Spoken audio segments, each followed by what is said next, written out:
Noong una, ang napansin lang ni Lira ay ang paglipat ng larawan sa ibabaw ng aparador iyong lumang framed photo ng kasal ni na mama at papa, na dati nakaharap sa bintana at nasisinagan ng araw tuwing umaga. Ngayon inilagay ni mama sa pinakagitna ng sala. Sa pagitan ng santo at ng kristal na mangkok na inilalabas lamang kapag may bisita, hindi naman iyon malaking bagay kung tutuusin. Isang larawan lang na inilipat mula sa isang sulok papunta sa iba, pero ng gabing iyon. Habang iniisa-isa niya ang mga pinggang pinatulo, para matuyo at pinapakinggan ang ugong ng electric fan na sumasayad sa katahimikan ng bahay, naisip niyang may mga pagbabagong hindi naman kailangang ipaliwanag para maramdaman. Lalong hindi kailangang ipaliwanag kapag sa bahay ninyo nangyari, sa bahay na kilala mong humihinga ayon sa hiya, sa pag-iingat, sa mga bagay na hindi dapat pinag-uusapan sa labas. Darating sina Tita Belen sa linggo, sabi ni Mama nang hindi siya tinitingnan. Habang maingat na tinutuwid ang tela sa mesa, na para bang may darating na inspektor, maglinis ka ng maaga, huwag yung basta linis, ayusin mo. Tumango lang si Lira at ipinagpatuloy ang pagpupunas. Ang totoo, kahit hindi sabihin, alam na niya ang ibig sabihin ng ayusin, hindi lang sahig at bintana, pati mukha, pati sagot, pati postura ng pamumuhay nila. Lalo na ngayong 2 buwan na mula nang umatras si Joel sa usapang kasal na matagal nang parang nakaukit sa mga bibig ng magkakamag-anak kahit wala pa namang malinaw na petsa, venue, o singsing. Nagsimula ang lahat sa mga simpleng tanong noon, kailan ba, ano bang hinihintay?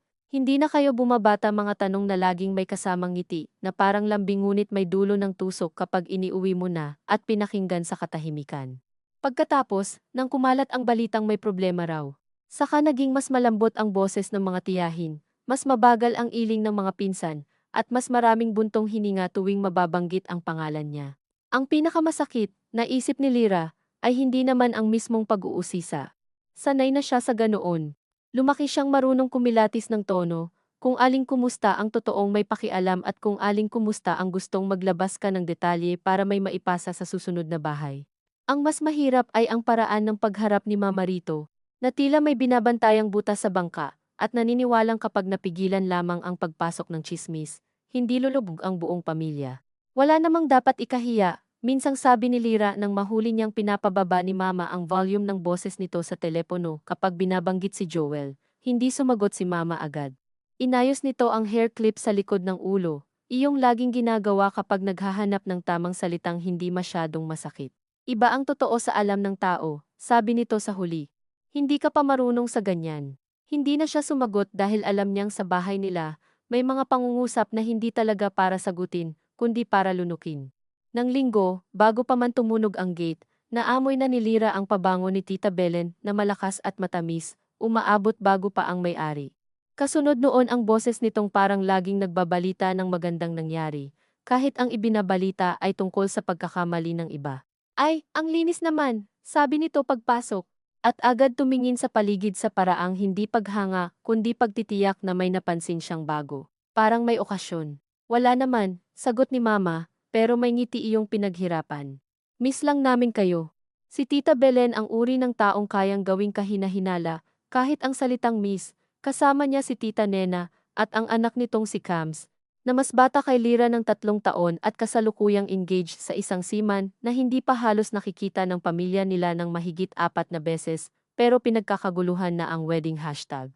Pag-upo pa lang nila, napansin na ni Lira ang paraan ng tingin ni Cams sa mga kurtina, sa sofa, sa kawalan ng bagong appliances. Hindi naman lantarang mapanlait, iyong tipong titingin lang sandali, babawiin, tapos magtatanong ng isang bagay na tila inosente, ngunit may inilalatag na paghahambing. Ate Lira, ikaw ba nagluto nitong kutsinta? Oo. Sarap pa rin. Dati pa lang, ikaw na talaga yung maasikaso. Hindi alam ni Lira kung bakit sa salitang maasikaso siya laging naiipit, na para bang iyon na ang pinakamatayog na anyong pwede niyang marating sa mga mata nila maalalahanin, mapagbigay, maayos sa bahay lahat ng ugaling kapuri-puri sa babae, hanggat hindi mo itatanong kung ano ang napala niya kapalit, habang nagkakape ang mga tiyahin. Mabilis na napunta ang usapan sa binyag ng anak ng pinsan sa Valenzuela, sa loteng ibinebenta ng kumpare ni Tita Nena, sa anak ng kapitbahay na nakapag-abroad, hanggang sa natural na umusog, na parang tubig na naghahanap ng mababang bahagi. Sa buhay pag-ibig ni Lira, kumusta na si Joel? Tanong ni Tita Belen, sabay higop ng kape. Wala iyong pagkabigla o pag-aalinlangan, parang itinatanong lang niya kung gumagaling na ba ang halaman sa paso. Bago pa makasagot si Lira, si Mama na ang nagsalita. Busy sa trabaho, alam mo naman. Ay oo, sabi ni Tita Belen, at nagkatinginan silang magpinsan sa paraan ng mga taong alam kung kailan dapat hindi paniwalaan ang isang paliwanag, pero magpapanggap pa ring naniwala para mas lalo kang mapilitan. Ganon talaga kapag lalaki, naghahabol muna ng ipon. Pero huwag patagalin, iba na panahon ngayon, masarap pa ring may direksyon. Isa iyon sa mga salitang mahilig gamitin ng matatanda kapag gusto nilang takpan ang salitang kontrol. Hindi naman tuwirang nag-uutos, pero ipinaparinig na may maling daan, at sino ka ba para sabing ikaw ang marunong pumili. May direksyon naman po, sabi ni Lira ng mahinahon, kahit naramdaman niyang naninigas ang mga daliri niya sa ilalim ng mesa, nag-uusap pa kami. Totoo naman iyon sa isang paraang hindi buo. Nag-uusap sila noon ni Joel, pero nitong huli, ang usapan nila ay parang mga bangkang dumadaan sa gabi may ilaw, may signal na may tao, ngunit hindi naman lumalapit. Minsan magte-text itong pagod daw, minsan magpapadala ng meme, minsan tatawag tapos puro tungkol sa overtime at bayarin sa apartment ng kapatid nitong nakikitira sa kanya.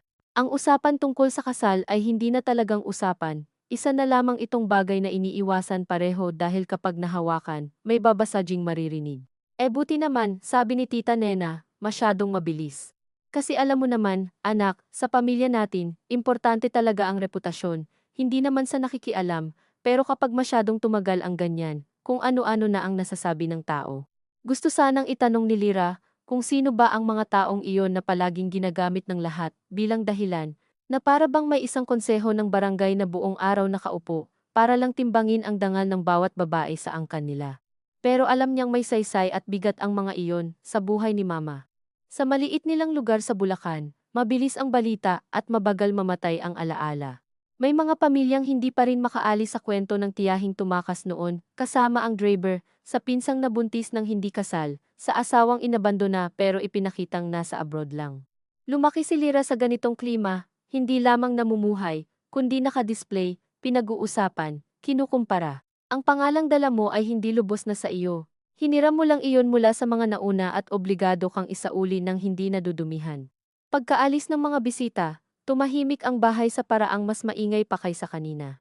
May mga platong nakababad sa lababo, mga basong may marka ng lipstick, at iyong amoy ng pabango ni Tita Belen na parang naiwang puna sa hangin. Nililigpit ni Lira ang mga pinagkainan nang magsalita si Mama mula sa sala. Bakit mo sinabing nag-uusap pa kayo? Hindi agad nakaikot si Lira. Nag-uusap naman. Hindi ganun ang ibig kong sabihin. Nang humarap siya, nakita niyang hawak-hawak ni Mama ang rosaryong palagi nitong nilalaro kapag balisa. Hindi naman ito galit, mas mahirap pa nga roon. Iyong anyo ng inis na pinigilan dahil may mas malaki pang kinakatakutan kaysa sa pagtataas ng boses. Kung hindi pa sigurado, huwag ka muna magsalita ng parang maayos lahat. Sabi mo rin naman, huwag ipakita sa kanila. Napatingin si Mama sa kanya ng matagal. At sa ilang segundong iyon, naramdaman ni Lira ang bigat ng mga taon na magkasama sila sa iisang bahay, mag-ina pero madalas ay parang magkaalyado laban sa ibang tao, at kalaban naman pagdating sa paraan ng pag-survive. Iba ang hindi nagpapakita sa pagsisinungaling ng hindi handa, sabi ni Mama. Kapag nagsabi ka ng ganyan, aasahan nila, kapag hindi nangyari, mas malaking usapan, doon siya bahagyang napatawa, pagod at walang saya. Kahit anong sabihin ko, may usapan naman palagi. Lira, ano bang gusto mo, Ma? Sabihin kong umatras siya, sabihin kong hindi ko rin alam, sabihin kong baka ayaw na niya. Hindi malakas ang boses niya, pero sapat para mapatigil ang electric fan sa tainga niya, sapat para marinig niya ang sariling pagod na matagal na niyang inaayos sa loob para huwag kumalat. Umupo si Mama sa dulo ng sofa, dahan-dahang parang bumigat bigla ang tuhod. Hindi ko sinasabing magsinungaling tayo ng todo, mahina nitong sabi, ang akin lang. Huwag mong hayaang maliitin ka. Napatigil si Lira sa pagpupunas. Matagal bago niya naunawaan na sa bokabularyo ni Mama, madalas ay hindi magkahiwalay ang pagprotekta at pagtatago. Ang pag-ayaw nitong maliitin siya ay hindi laging nangangahulugang gusto nitong unahin ang damdamin niya. Minsan, ang ibig lang sabihin niyon ay ayaw nitong may maikwentong bago ang mga kamag-anak. At dahil anak siya, inaasahan na mauunawaan niya ang pagkakaibang iyon nang hindi na ipinapaliwanag. Kinagabihan, nag-text si Joel, pasensya na. Di ako nakatawag today. Nandito si kuya at may inayos kami. Kumain ka na? Tinitigan iyon ni Lira ng matagal bago sumagot ng oo. Kumain ka na rin. Walang tanong. Walang banggit sa pagpunta ng mga tiyahin. Walang paghingi ng linaw sa kung nasaan ba talaga sila. Noong una, iniisip niyang ganito ang mature na pagmamahal, hindi mapilit, hindi mapuno ng eksena, marunong umunawa sa pagod ng bawat isa. Pero may mga gabing, tulad noon, napakiramdam niya ang tawag sa hindi mapilit ay hindi lang talaga interesado. At ang hindi mapuno ng eksena ay baka pag-iwas lamang sa responsibilidad na magsabi ng totoo. Sumandal siya sa pinto ng kusina at pinakinggan ang malayong karaoke sa kabilang kanto. May kumakanta ng lumang OPM na laging may temang pangako. Naalala niyang minsan, noong ikalawang taon nila ni Joel, sinabi nitong gusto raw nito ang tahimik na buhay kasama siya, iyong walang pakialam ang iba. Noon naniwala siya dahil madaling maniwala sa mga lalaking marunong magsalita, nang parang pagod na rin sa gulo ng mundo. Masarap isipin na may isang tao ring pipili sa iyo laban sa ingay ng pamilya, laban sa dikta ng mga kamag-anak, laban sa ideya ng tamang oras at tamang anyo ng buhay. Pero habang tumatagal, napansin niyang ang walang pakialam ang iba ay madalas palang nagiging huwag muna nating isipin, at ang tayo lang ay pwedeng maging ikaw muna diyan. Kinabukasan, pagdating niya sa maliit na accounting office, kung saan siya nagtatrabaho, nadatnan niyang may pasalubong na suman sa mesa niya. Galing kay Mav, ang katrabaho niyang walang preno kung magsalita, pero may kakaibang galing sa pagbabasa ng mukha ng tao. Mukha kang puyat, sabi nito, umupo sa gilid ng mesa niya nang walang paalam. Family day ba kahapon? Parang giyera, sabi ni Lira, hindi na nagkunwaring okay. Sumipol si Mav. Ah, dumating na naman ang konseho ng mga tiyahin. Natawa si Lira kahit papaano. Si Mav lang ang may lakas ng loob tawaging ganyan ang mga kamag-anak niya. Minsan na kasing nasabi ni Lira rito, na pakiramdam niya kada desisyon sa buhay niya ay dadaan muna sa isang invisible committee na binubuo ng mga babae sa pamilya na pare-parehong naniniwalang sila ang pinakamarunong magtahi ng punit. Sa reputasyon ng iba. Anong latest? Tanong ni Mav. Wala. Same pa rin. Same pa rin ang naging paborito niyang kasinungalingan nitong mga nakaraang buwan. Dahil hindi iyon ganap na kasinungalingan, may trabaho pa rin siya. Uuwi pa rin siya sa parehong bahay. Si Joel pa rin ang nasa pangalan ng contact sa phone niya. Pero habang inuulit-ulit niya ang same pa rin, lalo niyang nararamdaman na may kung anong unti-unting nalulusaw sa ilalim ng araw. Tinanong na naman kung kailan, sabi niya sa wakas, natural. Binuksan ni Mav ang supot ng suman at inabutan siya ng isa. Sa atin kasi, kapag babae, parang public project ang love life.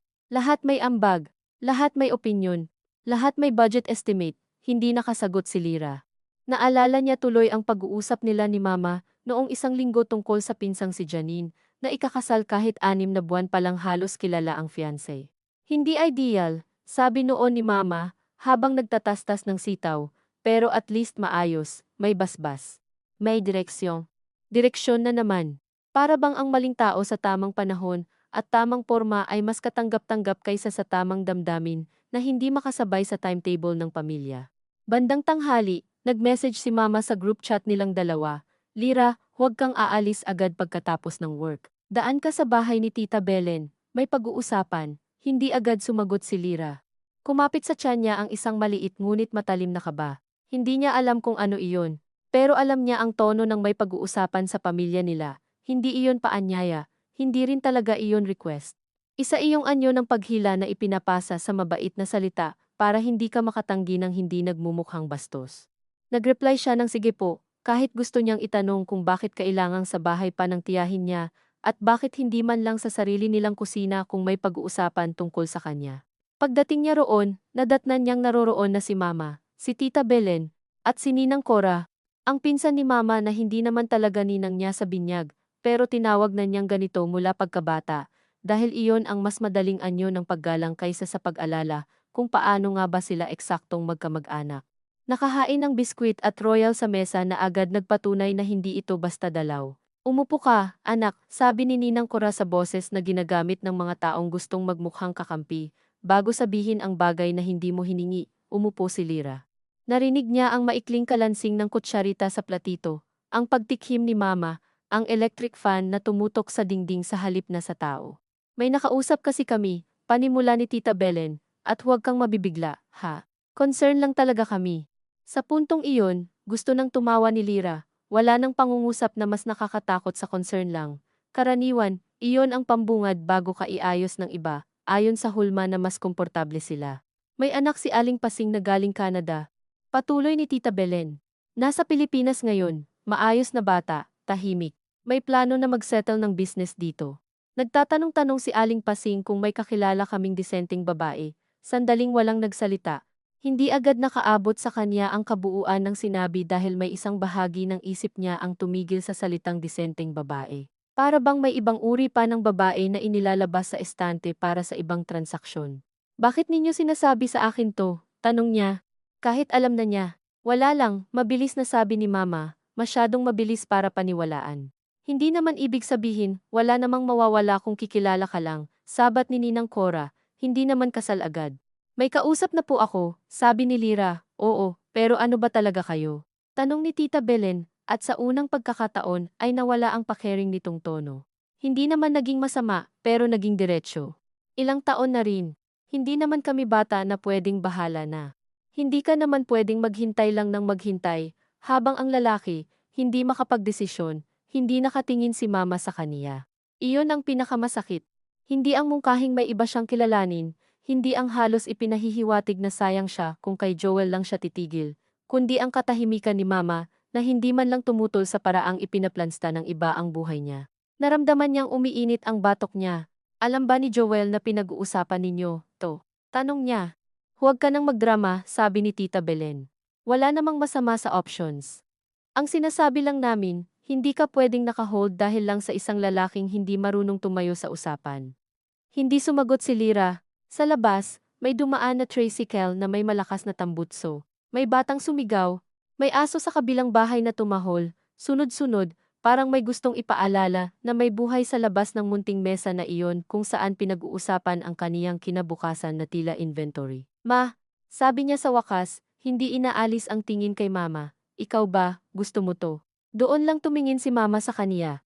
Nakita niyang may kaba rin sa mukha nito, may pagod, may pagkahiya na hindi lang siguro para sa kaniya kundi para sa sarili nitong pag-upo roon. Gusto ko lang na hindi ka nakabitin, sabi nito.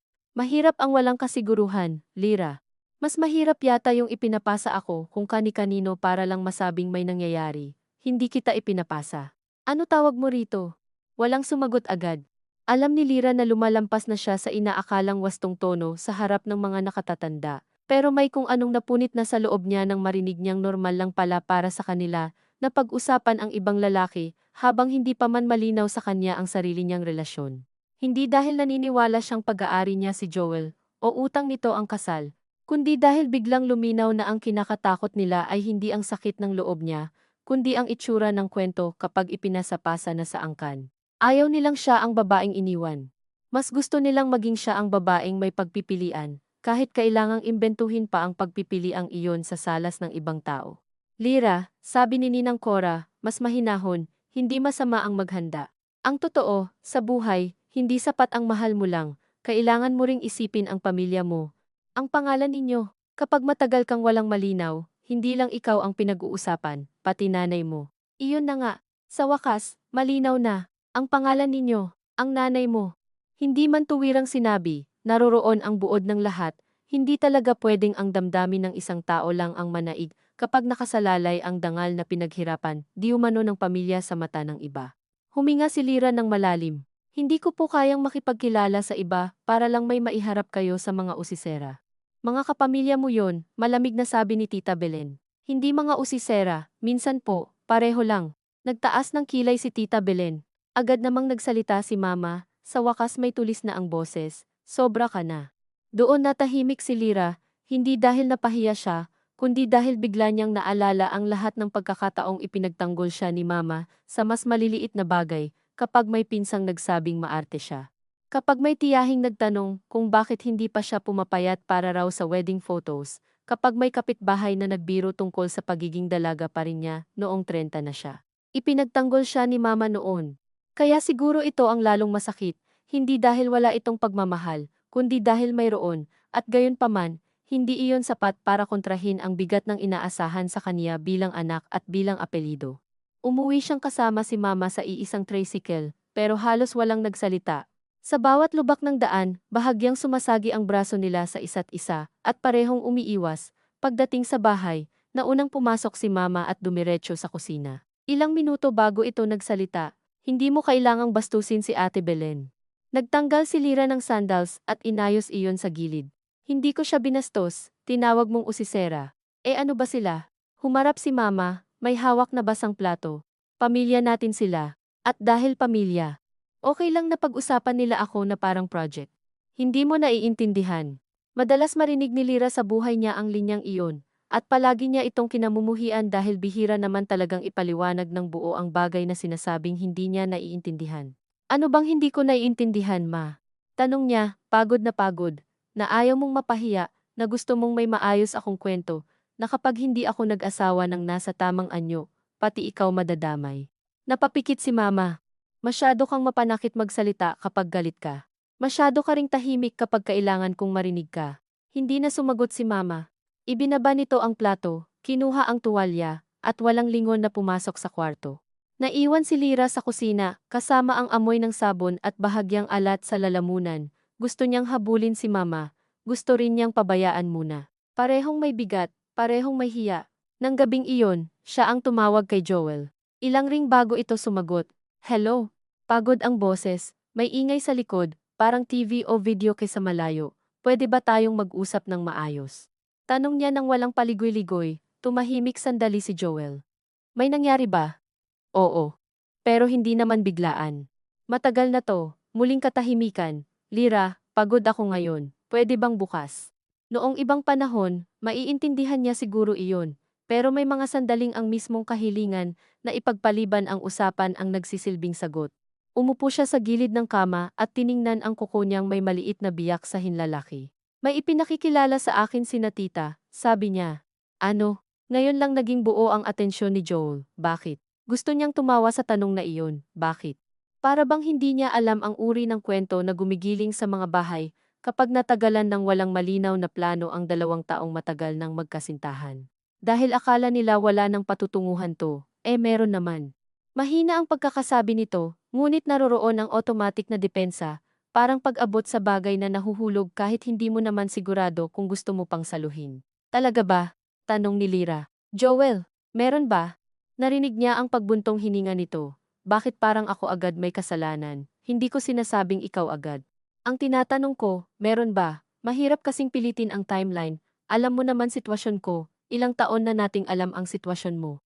Hindi sumagot si Joel. Sa katahimikang iyon, mas malinaw pa kaysa sa anumang paliwanag ang isang bagay na matagal na niyang ayaw pangalanan. May mga tao talagang mababait, mapagmalasakit pa nga minsan, ngunit hindi sapat ang bait para gumawa ng desisyon. At kapag hindi sila gumawa ng desisyon, may iba na gagawa para sa iyo, lalo na kung lumaki kang ang bawat puwang sa buhay mo, ay may nakahandang opinyon ang pamilya. Hindi kita minamadali para sa singsing, sabi ni Lira ng mahina. Hindi ko nga alam kung gusto ko pa yon sa paraan ng lahat, ang gusto ko lang malaman, kaya mo ba akong panindigan kapag may nagsimulang manghimasok? Ang bigat naman agad, doon siya napapikit. Hindi dahil sumigaw ito, hindi naman.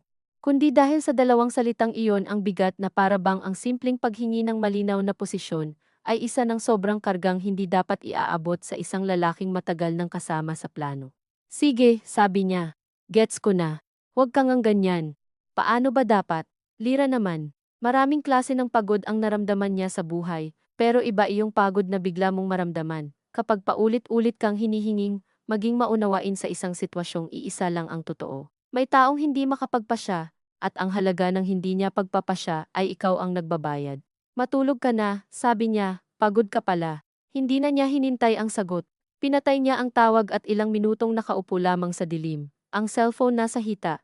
Ang dibdib, hindi naman mabigat, pero parang may malamig na bakal sa loob. Kinabukasan, hindi siya kinausap ni Mama sa almusal, maliban sa may kanin sa rice cooker. Wala rin naman siyang sinabi bukod sa sige. Sa jeep pa office, nakatanaw lang siya sa labas habang dumaraan ang mga tarpaulin ng graduation, mga karinderyang may menu board na nabubura na, mga salon na may larawan ng buhok na sobrang kinis para paniwalaan. Sa bawat ordinaryong bagay, lalo niyang naramdaman ang kakaibang pag-igting sa loob ng araw. Ang mundong hindi naman tumitigil kahit may maliit na lindol sa loob ng isang pamilya. Bandang 10:00, tumawag si Mama. Hindi niya sinagot agad. Pagkatapos ay nag-text ito, umuwi ka ng maaga mamaya, may pupunta rito. Sumikip ang dibdib niya. Hindi siya nag-reply. Maya-maya, isa pang text, si Aling Pacing at pamangkin niya. Saglit lang. Dito na pumutok ang init na pilit niyang hinahawakan mula kagabi. Hindi na niya inisip kung nasa meeting si Mav sa kabilang cubicle o may makarinig man sa pagtindig niya mula sa upuan. Lumabas siya sa hallway at doon tumawag kay Mama. Ano to? Bungad niya. Hindi ka man lang nagtanong sa akin, kaya nga sinasabi ko ngayon. Sinasabi? Hindi ito pagsasabi, Ma. Nag-set ka na.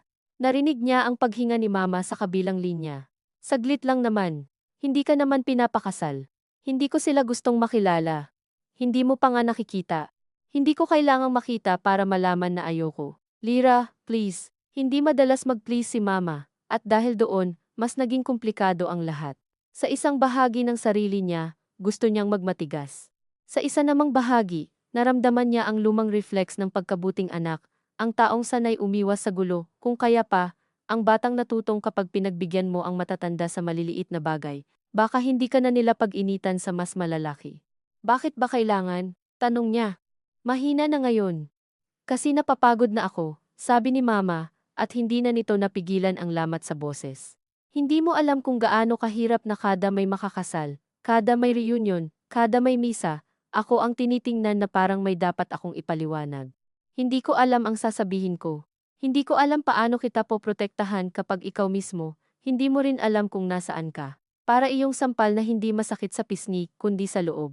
Dahil sa unang pagkakataon, hindi boses ng kontrol ang narinig niya, kundi ng panghihina, si Mama na hindi sanay maging malambot sa mga ganoong usapan. Si Mama na marahil, sa lahat ng paraan niyang nakakainis at nakakasakal, ay totoo ring pagod. Pagod sa pagdala ng pangalan nilang pinipilit panatilihing tuwid sa paningin ng iba, pagod sa pag-imbento ng sagot, pagod sa mga tanong na kahit siya, ayaw marinig, napasandal si Lira sa pader ng hallway.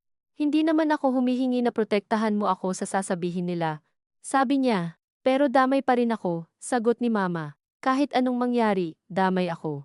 Pagkababa ng tawag, ilang sandali siyang nakatitig lang sa naka-off na screen ng phone. Hindi niya alam kung ano ang mas matimbang, ang galit na nilampasan siya sa desisyon, o ang biglang hiya na marinig ang pagod ni Mama ng ganoon kahubad. May mga pamilya talagang hindi marunong magmahal ng hindi ipinapasa ang pasanin.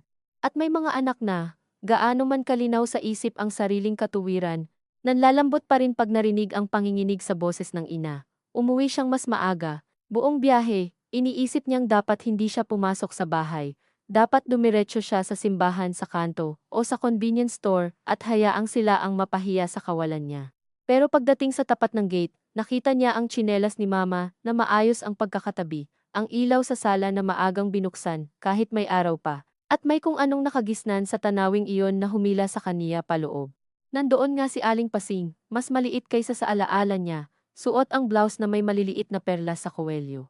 Katabi nito ang pamangkin na si Nico, naka-polo shirt, maayos, hindi mukhang mayabang, at sa kabiglaanan ni Lira, halatang hindi rin komportable. Nang pumasok siya, sabay-sabay silang napatingin. Nakita niya sa mukha ni Mama ang mabilis na pag-asa, iyong pag-asang sana huwag siyang gumawa ng eksena. Ito na si Lira, sabi ni Aling Pacing, na para bang siya ang host ng sarili nilang bahay. Ang ganda pala sa personal, tahimik lang daw, pero maasikaso. Maingat nang umiti si Lira at umupo sa pinakadulong silya. Habang nagsasalita ang mga matatanda tungkol sa panahon sa Toronto, sa presyo ng lupa, sa hirap magtiwala sa tauhan sa negosyo, unti-unting napansin ni Lira ang kamay ni Nico na nakapatong sa tuhod at paminsan-minsang kumikibot, ang paraan nitong tumango sa mga sinasabi ni Aling Pasing, nang hindi naman talaga sumasawsaw. Ang anyo ng isang taong dinala rin siguro roon hindi dahil gustong-gusto niya kundi dahil ito ang pinaka-eleganteng anyo ng pagsunod. Nang bandang humina ang usapan, si Aling Pasing na ang nagmungkahing mag-usap daw silang dalawa, sa may balkonahe para hindi laging matatanda ang naririnig. Hindi agad tumanggi si Lira. Pagod na siyang tumanggi buong araw. Sa balkonahe, tanaw ang kalsadang may nagtitinda ng fishball at ang mga batang pabalik-balik sa tindahan. Ilang sandali silang parehong tahimik. Si Nico ang unang nagsalita, pasensya na, sabi nito, bahagyang napangiti, feeling ko pareho tayong inambush. Hindi inaasahan ni Lira ang linyang iyon, sa kabila ng sarili niyang inis, muntik na siyang matawa. Medyo. Actually, hindi medyo. Sumandal si Nico sa railings, pero may distansyang maingat. Sinabihan lang ako ni tita na may dadaanan kaming bahay ng kaibigan. Pagdating dito, may iced tea at tingin ng mga matatanda na parang nasa interview tayo. Ngayon natawa na siya ng totoo, maikli pero sapat para gumaan ng kaunti ang dibdib. Akala ko ako lang yung hindi informed. Mukhang hindi. Tumahimik ulit sila, ngunit hindi na iyon kasing bigat ng nauna. Mula sa loob, naririnig ang boses ni Aling Pasing at ni Mami, parehong masyadong masigla. May boyfriend ka raw, sabi ni Nico, agad ding umiling. Sorry, hindi ko dapat tinanong. Nabanggit lang ni tita sa sasakyan na complicated daw. Dito dapat siya nainis, pero sa halip ay nakaramdam siya ng kakaibang pagkapagod na halos kapatid ng awa. Hindi para kay Nico, kundi para sa sarili nilang lahat na ipinapasok sa ganitong mga eksena na ang impormasyon ay parang kalakal hindi detalyado, pero sapat para maitakda ang market value. May boyfriend, sabi niya. O parang meron. Hindi ko na rin alam. Tumango si Nico na para bang sapat na iyon at hindi na kailangang hukayin. Gets ko naman yung pressure, sabi nito pagkalipas ng ilang segundo. Sa side namin, ibang version lang. Laging may paalala na huwag mag-isa sa pagtanda, huwag sayangin ang pagkakataon, huwag masyadong mapili. Pero ang totoo, minsan hindi naman pagiging mapili, minsan pagod ka lang maayos ang sarili mo para magkasya sa gusto ng pamilya. Hindi sumagot si Lira agad, hindi niya inasahang makakarinig ng ganoon sa isang estrangherong dinala para maging posibleng sagot sa problema nilang hindi naman talaga tungkol sa kakulangan ng lalaki sa paligid. Sa unang pagkakataon sa maghapong iyon, may bahagyang paglambot sa loob niya, hindi dahil nagustuhan niya si Nico, kundi dahil may isang tao sa eksenang ito na hindi nagpapanggap na natural ang lahat. Bakit ka pumayag? Tanong niya. Sa totoo lang, nakakapagod tumanggi. Napabuntong hininga siya, exactly. Nagkatitigan sila ng sandali, at sapat na iyon para maramdaman niyang may kakaibang anyo ng pagkakampi sa pagitan ng dalawang taong parehong itinulak sa isang salang hindi nila pinili. Mula sa loob, may tumawag, kamusta kayo riyan? Hindi sila agad sumagot. Pagbalik nila sa sala, nakaayos na ang mga mukha ng matatanda sa anyong hindi halatang naghihintay ng resulta. Hindi naman sila tinanong ng diretsyo, pero naging mas magiliw bigla ang alok ng pansit. Mas mainit ang pagpuri sa ugali nilang dalawa. Habang pinagmamasdan iyon ni Lira, bigla niyang naramdaman ang isang bagay na hindi niya agad maipangalan. Hindi iyon eksaktong galit, hindi rin awa, hindi rin lubos na pagkasipayo. Mas malapit siguro sa pagkagising. Iyong uri ng linaw na dumarating hindi sa isang malaking revelasyon, kundi sa maliliit na detalye, sa paglipat ng lumang larawan sa gitna ng sala, sa mga tanong na sinabihan kang concern lamang, sa katahimikan ni Mama, sa pag-atras ni Joel sa usapang hindi niya kayang buhatin, sa estrangherong lalaki sa balkonahe na kasing pagod niya sa pagiging maayos para sa ibang tao. Nang paalis na sila Aling Pacing, inaya siya ni Mama na ihatid hanggang gate. Sa tabi ng halaman ng matagal nang hindi namumulaklak, mahina nitong sabi, hindi naman masama si Nico. Tumingin si Lira sa kalsada, kung saan palubog na ang araw, at ang ilaw mula sa sari-sari store ay nagsisimulang lumakas kaysa liwanag sa langit. Hindi nga, sagot niya, pero hindi naman iyon ang punto. Hindi sumagot si Mama. Sa loob ng bahay, narinig nila ang mahinang pagtawa ni Aling Pacing, iyong tawang may kasunod pang mga tawag sa pangalan at salitang ingat. Pareho silang nakatayo roon na tila may hinihintay pang sabihin ang isa't isa, pero sa halip ay ang tunog ng gate lang ang narinig ni Lira nang isara niya ito, at sa sandaling iyon, alam niyang wala pang anumang nalulutas hindi ang tungkol kay Joel. Hindi ang tungkol sa pamilya, hindi ang tungkol sa kung hanggang saan ang kaya niyang ibigay sa dangal, na hindi naman siya ang lumikha, ngunit may isang maliit na pagbabago nang nagsimula, tahimik at hindi na mababawi. Dahil sa unang pagkakataon ay naramdaman niyang hindi na sapat ang manatiling mabait para manatiling buo ang lahat, at habang pumapasok siyang muli sa bahay na tila pareho pa rin ang ayos ngunit iba na ang bigat ng hangin. Nakita niyang hindi na lang ang larawan sa ibabaw ng aparador ang nailipat, kundi pati ang pagkakakilala niya sa lugar niya sa pamilyang iyon. At wala siyang magawa kundi dalhin ang bagong alam na iyon nang hindi pa alam kung saan niya ilalagay. Sa mga sumunod na araw, hindi naman nagbago ang bahay sa paraang madaling ituro. Nandoon pa rin ang parehong upuan sa may sala, ang parehong kaluskos ng tabo sa banyo tuwing madaling araw, ang parehong maingat na pagbubukas ni Mama ng pinto ng kabinet na para bang may natutulog na hindi dapat magising. Pero sa loob ng gayong mga tunog, may kung anong humigpit, hindi na niya kailangang tingnan si Mama para maramdamang sinusukat sila ng katahimikan. Hindi na rin kailangang may banggitin tungkol kay Nico o kay Joel para maramdaman niyang kapwa sila may iniingatang paksa na pwedeng sumiklab kapag nahawakan ng mali. Sa unang umaga matapos ang pagdalaw ni na Aling Pasing, tinanong lang siya ni Mama kung gusto niya ng pritong itlog o tuyo, at sa pinakapayak na tanong na iyon ay naroon ang pagnanais na ibalik ang lahat sa dati. O kahit sa isang bersyon ng dati na hindi pa nagkakaroon ng malinaw na sugat. Itlog na lang, sabi ni Lira. Malalate ako. May baon ka na. Sige. Hindi niya alam kung sino sa kanilang dalawa ang unang natutong gamitin ang mga praktikal na pangungusap bilang tabing. Marahil pareho sila. Marahil ito talaga ang paraan ng maraming pamilyang hindi marunong umamin na may nasaktan. Aalukin ka ng pagkain, ikukuha ka ng payong, tatanungin kung may labada ka pa, at iaasa na sa maliliit na gawaing iyon ang lahat ng hindi kayang sabihin ng diretsyo. Sa jeep, hawak niya ang bag sa kandungan at pinanood ang mga tao sa kalsada, babaeng may dalang dalawang malaking eco bag, estudyanteng may idinidikit na papel sa folder, habang naglalakad, lalaking may suot na company ID, at antok na hindi maikaila sa balikat. Naisip niyang may kung anong tahimik na kabayanihan sa pagpapatuloy ng ordinaryong umaga, kahit may gulong hindi tumitigil sa loob ng ulo. Ngunit hindi rin naman sapat ang ganoong pag-iisip para gumaan ang pakiramdam. Pagdating sa opisina, nadatnan niyang may dalawang miss call si Joel na 11:00 ng gabi at isang message na binura yata at pinalitan ng simple lang na, "Sorry tungkol kagabi. Pag-usapan natin pag hindi ka pagod." Matagal niya itong tinitigan bago itinabi ang phone. Hindi niya masabi kung ano ang mas malinaw sa text na iyon, ang pag-amin na may dapat nga silang pag-usapan, o ang paraan na muli na namang inilipat ang oras ng pag-uusap sa isang malabong mamaya na walang petsa at walang pangako. Hindi ka pa rin okay, sabi ni Mav nang mapadaan sa mesa niya. Mukha kang may gustong murahin pero pinipili mo ang pagiging empleyadong may values. Napangiti si Lira ng bahagya. May dumalaw sa bahay kagabi. Si future husband candidate. Hininaan ni Mav ang boses ngunit kumikislap na agad ang pagkausyosa nito, iyong usyosang hindi nakakabigat dahil wala namang halong pagmamataas. Candidate daw, sabi nila. At? Umiling si Lira. Wala. Matino naman. Pero parang wala akong lakas kahit para mainis ng buo. Naupo si Mav sa bakanteng silya sa tabi. Alam mo ang mahirap kapag pamilya ang nag-aasikaso ng love life mo. Hindi na tao ang tinitingnan nila, solution. Hindi siya agad sumagot. Tamang-tama ang salita, at marahil dahil tamang-tama, mas lalo iyong nakadagdag sa pagod, solution.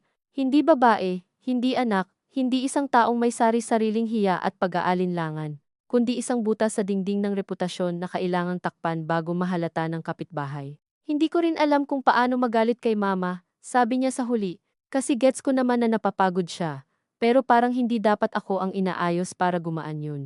Hindi naman kailangang pumili agad kung maiintindihan mo o magagalit ka, sagot ni Mav. Minsan pareho.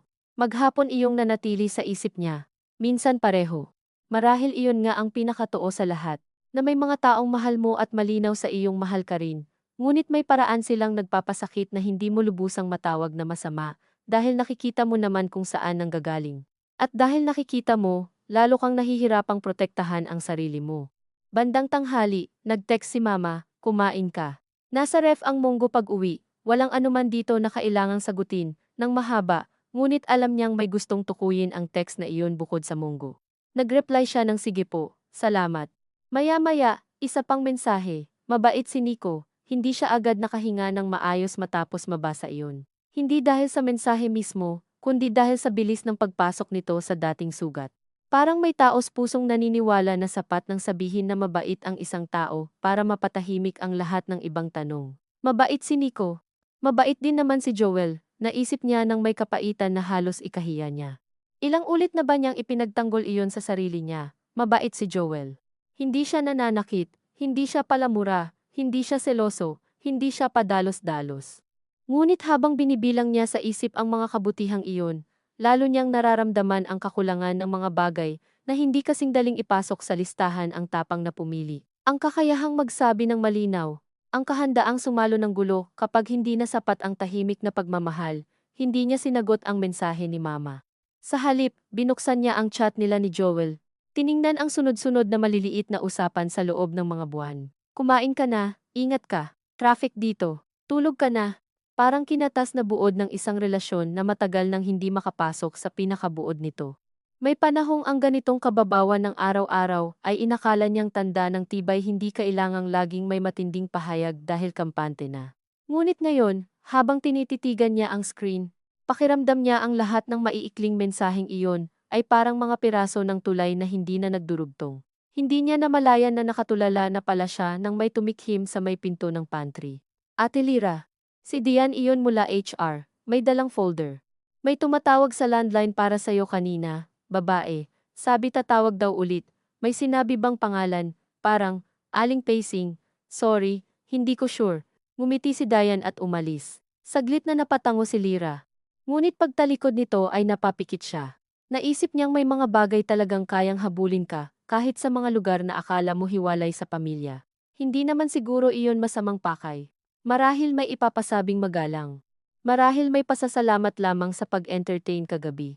Ngunit sa isip niya, pare-pareho ang bigat ng mga bagay na dumarating nang hindi niya hinihingi at inaasahang tatanggapin niya ng disente dahil iyon ang anyo ng mabuting pagpapalaki. Pag-uwi niya ng gabing iyon, naaamoy na niya agad ang ginisang bawang mula sa gate, bukas ang ilaw sa kusina. Nandoon si Mama, nakatalikod, hinihiwa ang ampalaya sa manipis na pahaba, hindi nito paboritong lutuin, ngunit paborito ng yumaong lola ni Lira, kaya marahil sa mga gabing balisa si Mama. Minsan iyon ang niluluto nito kahit wala namang nagsabi. Tumawag si Aling Pasing sa office, bungad ni Lira habang inaalis ang sapatos. Hindi agad lumingon si Mama, nagpasalamat lang siguro, bakit sa office? Hindi ko alam.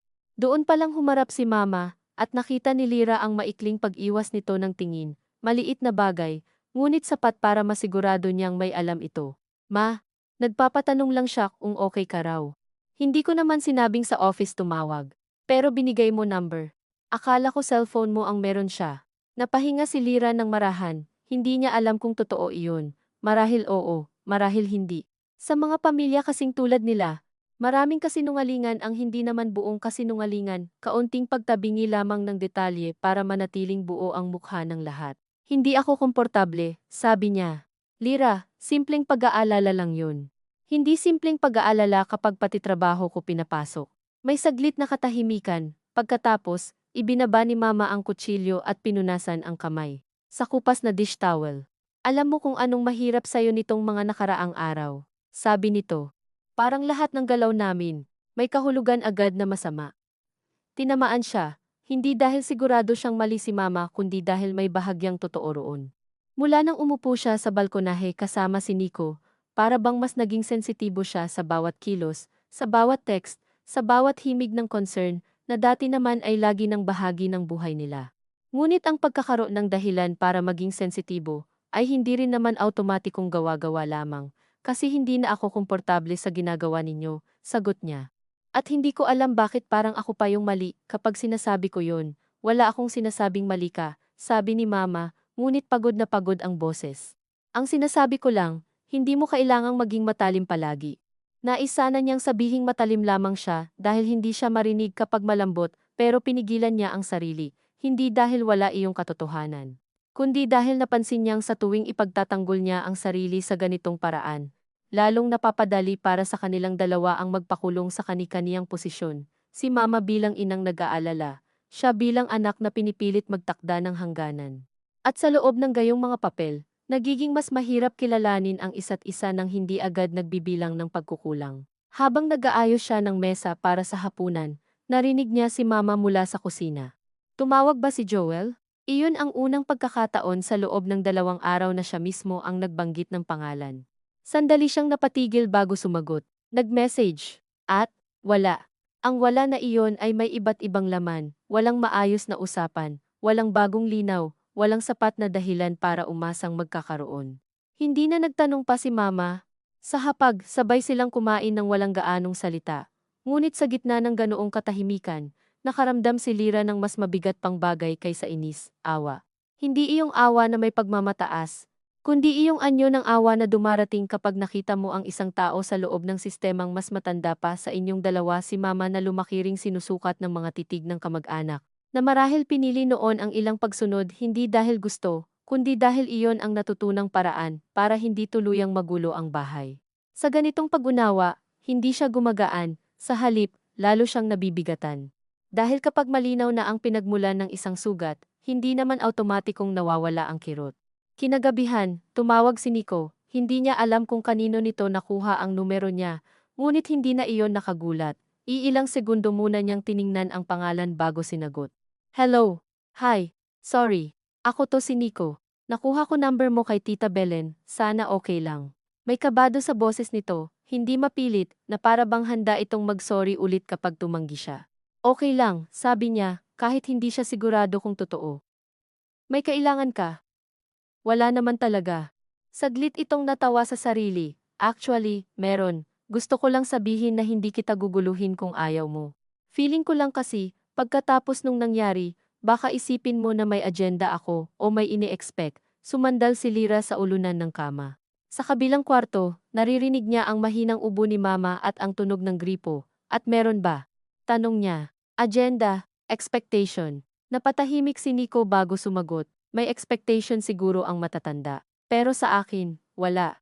Hindi rin naman ako komportable sa setup. Hindi niya namalayang bahagya siyang lumuwag. Marahil dahil sa buong araw, puro intensyon ng iba ang iniisip niya, at nakakapagod iyon. Ang makarinig ng isang boses na hindi agad humihingi, hindi agad humuhubog ng eksena, ay parang mahinang pagbukas ng bintana. Salamat, sabi niya. Hindi ko alam kung bakit, pero malaking bagay yan. Gets ko naman, sandaling natahimik sila. Pagkatapos, saka nagsalita si Nico, ng mas maingat. Pwede kong sabihin ang totoo. May ka-date sana ako bukas, well, not exactly date. May balak akong makipagkita sa isang babae na matagal ko nang kakilala, pero dahil sa nangyari sa bahay ninyo, parang biglang nakakahiya, hindi dahil may obligasyon ako. Pero alam mo yung pakiramdam na parang may mga taong gumagawa na ng kwento kahit wala ka pang sinasabi. Napangiti si Lira sa dilim, alam na alam ko. Hindi niya kilala ng buo si Nico, ngunit sapat na ang ilang pangungusap para maramdaman niyang hindi ito papapel sa isang role na hindi niya naman pinili. Hindi siya natuwa sa paraang romantiko. Sa halip, may kaunting kapahingahan na mababang loob lamang, dahil sa unang pagkakataon mula nang magsimulang gumalaw ang mga tiyahin. May isang tao sa kabilang panig na hindi gustong samantalahin ang sitwasyon para magmukhang mabuting opsyon. Nag-usap pa sila ng kaunti tungkol sa trabaho, sa traffic, sa pagkakaiba ng pamumuhay dito at sa Canada, at sa kakaibang pagiging mapagpayo ng mga tita anuman ang paksa. Nang ibaba niya ang tawag, mas malinaw ang naramdaman niyang lungkot kaysa ginhawa. Dahil si Nico, sa lahat ng pagiging maayos nito, ay lalo lamang nagpatunay na ang problema ay hindi kakulangan ng disenteng lalaki sa paligid. Ang problema ay ang paraan ng pagtingin sa kaniya bilang puwang na kailangang punan.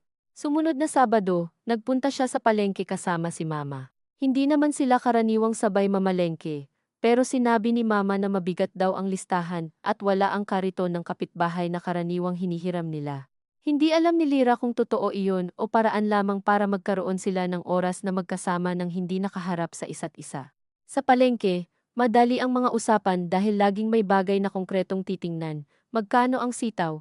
Alin ang mas sariwa? Kulang pa ba ang suka? Kailangan bang bumili ng sabon? Mas madali para sa kanilang dalawa ang pagharap sa isda kaysa sa hinanakit. Habang pumipili ng kamatis si Mama, may tumawag mula sa kabila. Nena, tumingin si Lira at nakita si Tita Belen. May hawak ng supot ng manok at nakasuot ng blusang masyadong elegante para sa palengke. May kasama itong si Cams, na agad na patingin kay Lira na tila may bagong gustong kumpirmahin.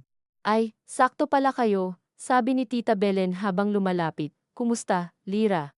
Hindi ka na namin nakita pagkatapos nung isang araw.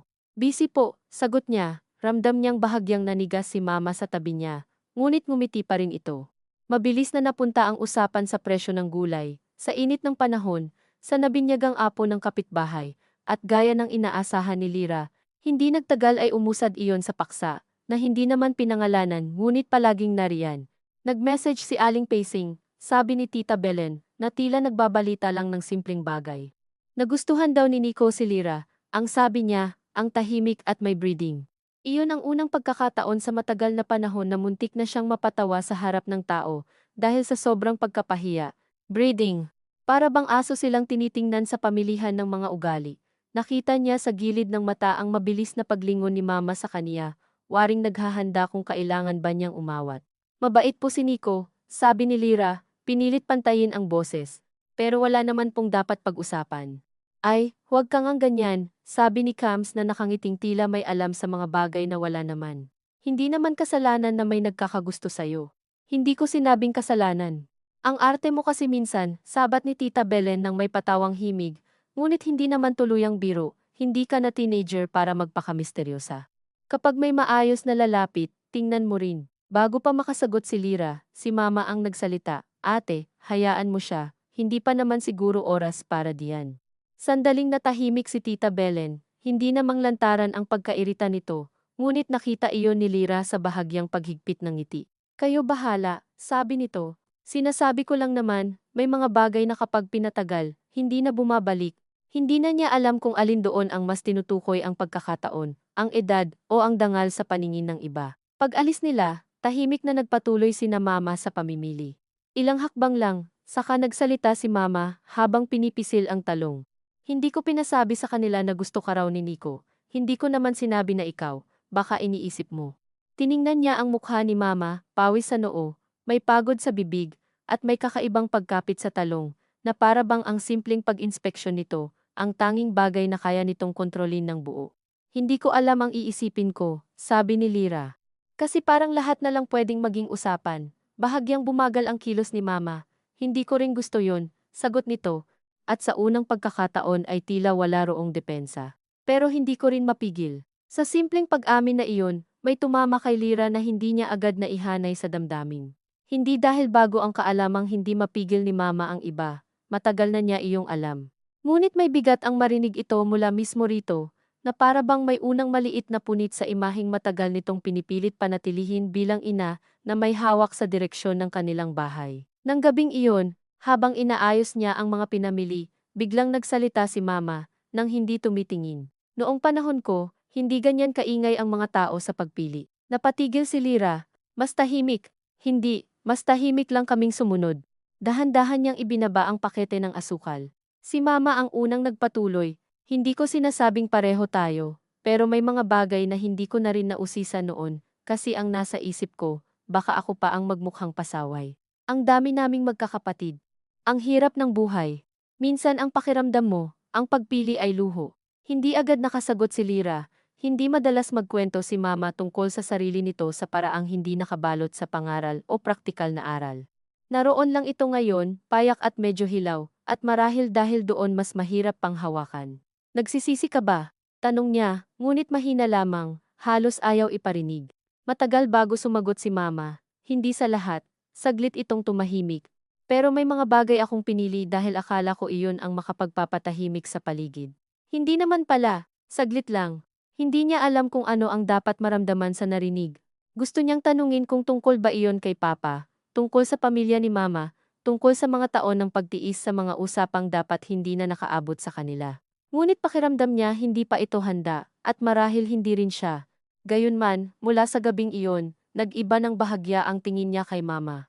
Hindi ito naging kaaway na kailangang kontrahin, ngunit hindi na rin iyong tahimik na bantay ng reputasyong walang siwang. Nakita niya rito ang babaeng minsang naging anak din ng ibang boses, ibang mga tiyahin, ibang takot, at habang may ginhawang dulot ang pagkilalang iyon, may bahagya ring iyong pangamba. Dahil kapag mas naunawaan mo ang pinagmumulan ng paghigpit ng isang tao, mas malaki ang tukso na patawarin ito, bago pa niya baguhin ang ginagawa niya. Ilang araw ang lumipas na payapa sa paraang kahina-hinala, wala munang bagong bisita, walang bagong napadaan lang. Si Mama ay tila sadyang nag-iingat na huwag banggitin si Nico. Si Tita Belen naman ay nagpadala lamang ng manggang hinog sa pamamagitan ng tricycle driver at walang kasamang mensahe liban sa padala ni ate. Sa gayong pananahimik, nagsimulang sumibol kay Lira ang nakakahiyang anyo ng pag-asa hindi sa pag-aayos ng lahat, kundi sa posibilidad na baka humupa na ang interes ng pamilya kapag wala silang makuhang bagong reaksyon. Ngunit alam din niyang madalas, ang mga ganitong paghupa ay hindi totoong paghupa. Pahinga lamang bago muling umikot ang paksa. Isang Huwebes ng gabi, matapos siyang samahan ni Mav sa sakayan dahil umulan ng malakas, nadatnan niyang bukas ang ilaw sa sala at nakaupo si Mama, hawak ang telepono sa kandungan. Tumawag si Joel, sabi nito pagkakita pa lang sa kaniya. Naramdaman niya agad ang mabilis na pagkipot ng dibdib, hindi dahil natuwa siya, at hindi rin dahil kinabahan lamang, mas masalimuot, parang may tinapakang parte ng sarili niyang ilang araw niyang sinadyang iwasan. Bakit sa'yo? Tanong niya, sabay lagay ng bag sa silya. Tinatanong kung nasa bahay ka na raw, hindi ka raw sumasagot. Kinuha niya ang phone, may 3 missed call nga. Hindi niya napansing naka-silent pala mula sa opisina. Anong sabi mo? Sabi ko hindi pa. Tiningnan siya ni mama, at sa tinging iyon may kung anong mahirap pangalanan, hindi lamang pag-uusyoso, kundi pag-aaral. Na para bang sinusukat nito kung may karapatan pa ba itong makialam sa usaping matagal na nitong pilit binabasa mula sa kilos niya. Tawagan mo, sabi ni mama, at tumayo upang pumasok sa kusina. Hindi iyon utos, mas malapit sa pag-atras. Tumawag si Lyra kay Joel mula sa may pinto ng silid niya. Hello, sabi nito agad, tila matagal nang naghihintay. Bakit ka tumawag kay mama? Hindi kita makontak, pwede ka namang maghintay. Lyra, huwag kang ang ganito. Napatitig siya sa madilim na bintana. Sa salitang ganito, para bang may buong listahan ng mga inaakusa sa kaniya matalim, mahirap kausap, laging may issue na hindi naman tuwirang sinasabi ngunit nakalutang sa pagitan nila. Ano bang gusto mong sabihin? Tanong niya. Nagsalita si Joel ng dahan-dahan, na para bang may inihahandang linya sa isip. May nakausap kasi akong pinsan mo. Sino? Si Cams. Pumikit si Lyra. Sa isang iglap, parang lumiit ang buong mundo niya sa loob ng isang bahay na puno ng mga taong hindi marunong manatili sa sariling bahagi ng kwento. At may mga sinasabi siya. Anong mga sinasabi? Na may pinapakilala raw sa'yo. Na open ka raw. Halos matawa siya, ngunit walang saya. Open. Hindi ko alam kung anong totoo. At kaya kay mama ka tumawag. Ayoko namang diretsuhin agad nang hindi ko alam kung anong nangyayari. Doon na siya napaupo sa gilid ng kama. Naunawaan niya ang takot ni Joel. Ang pagkauntog nito sa balitang tila may ibang lalaking ipinapasok sa eksena. Ngunit kasabay niyon, may sakit sa pagkaunawang mas pinili nitong tumawag muna sa ina niya kaysa sa kanya para alamin ang totoo, na para bang mas kapanipaniwala ang galing sa pamilyang matagal nang ang pinipilit hulmahin ang buhay niya. Ano bang iniisip mo sa akin? Tanong niya, halos pabulong. Hindi iyon ang punto. Hindi, iyon nga. Huminga ng malalim si Joel. Lyra, hindi ko sinasabing may ginawa ka. Ang akin lang, kung ganyan na pala ang nangyayari sa side ninyo, dapat pag-usapan natin. Sa ibang gabi marahil, baka natuwa siya sa salitang dapat pag-usapan natin, ngunit huli na yata ang dating nito. Napakaraming gabing siya ang humihila sa usapan at si Joel ang umiiwas, para lamang bumalik ito ngayon dahil may impormasyon nang galing sa ibang bibig. Bukas ka ba? Tanong ni Joel. Magkita tayo. Tahimik siyang napatingin sa sahig. Nakita niya ang maliit na basang bakas ng tsinelas na iniwan niya galing ulan. Sige, sabi niya. Pagkatapos ng work, kinabukasan, buong araw siyang may bahagyang pangangasim sa tiyan, na hindi naman mawala kahit ilang beses siyang uminom ng tubig. Hindi siya kinulit ni mama. Sa halip, naghain lamang ito ng tinapay sa umaga at sinabing, may payong ka, sa boses na tila sadyang walang tinutukoy na mas mahirap.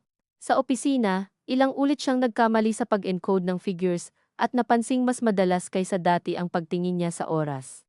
Nang uwian na, pinili niyang magkita sila ni Joel sa maliit na coffee shop malapit sa terminal ng bus, hindi sa mas pamilyar nilang lugar. Ayaw niyang may alaala ng dati ang magdikta sa tono ng usapan.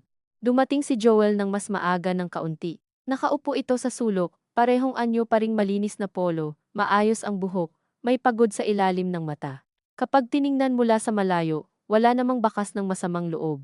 Iyon marahil ang isa sa mga dahilan kung bakit mas matagal niyang hindi napangalanan ang problemang meron sa pagitan nila. Umupo siya sa tapat.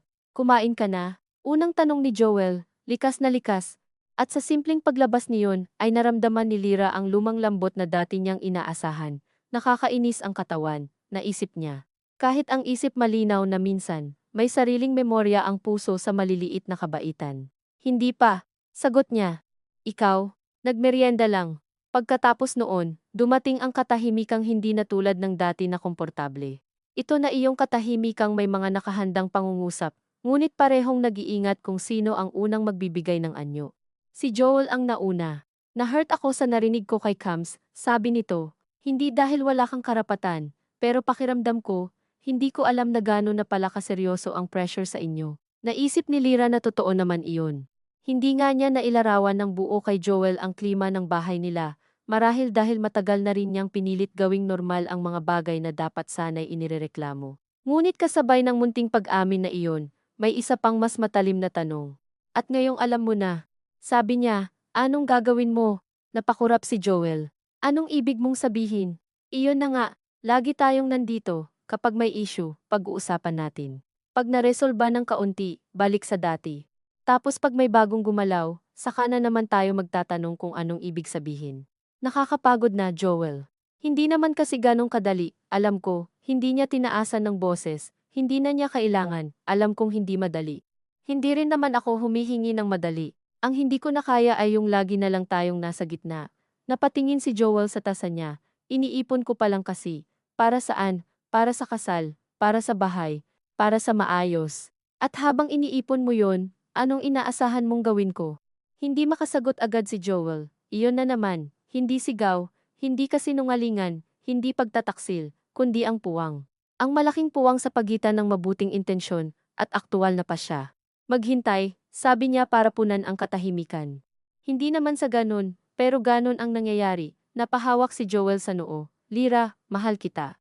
May kung anong lumambot sa loob niya sa kabila ng sarili.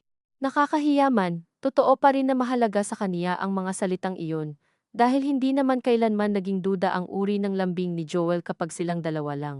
Ngunit marahil iyon ang eksaktong problema. Sapat ang pagmamahal nito para mapanatili siya sa loob ng relasyon, ngunit hindi sapat para igalaw ang relasyon palabas ng lugar na iyon. Mahal mo ako, ulit niya ng marahan, pero hindi mo ako mapili ng malinaw. Tumingin si Joel sa kanya na para bang may gustong tutulan, ngunit hindi makahanap ng matinong salita. Hindi fair yan, Alin. Na parang minamaliit mo lahat ng ginagawa ko dahil lang hindi pa ako handa. Hindi siya sumagot agad. Inisip niya ang lahat ng overtime nito, ang pagtulong sa kapatid, ang mga gabing naghatid sundo ito noong mas maluwag pa ang oras nila, ang mga simpleng pag-aalaga na hindi naman peke. Ngunit naisip din niya ang sarili niya ang pagdadala sa harap ng pamilya, ang pagtimpla ng sariling pag-asa taon-taon, ang pag-aayos ng mukha sa bawat reunion, ang pag-ako sa bersyon ng Soon na hindi na rin niya alam kung sino pa ang may hawak. Hindi ko minamaliit, sabi niya sa wakas. Kaya nga ako nandito pa rin hanggang ngayon. Kasi ayokong maliitin lahat ng mabuti sa'yo.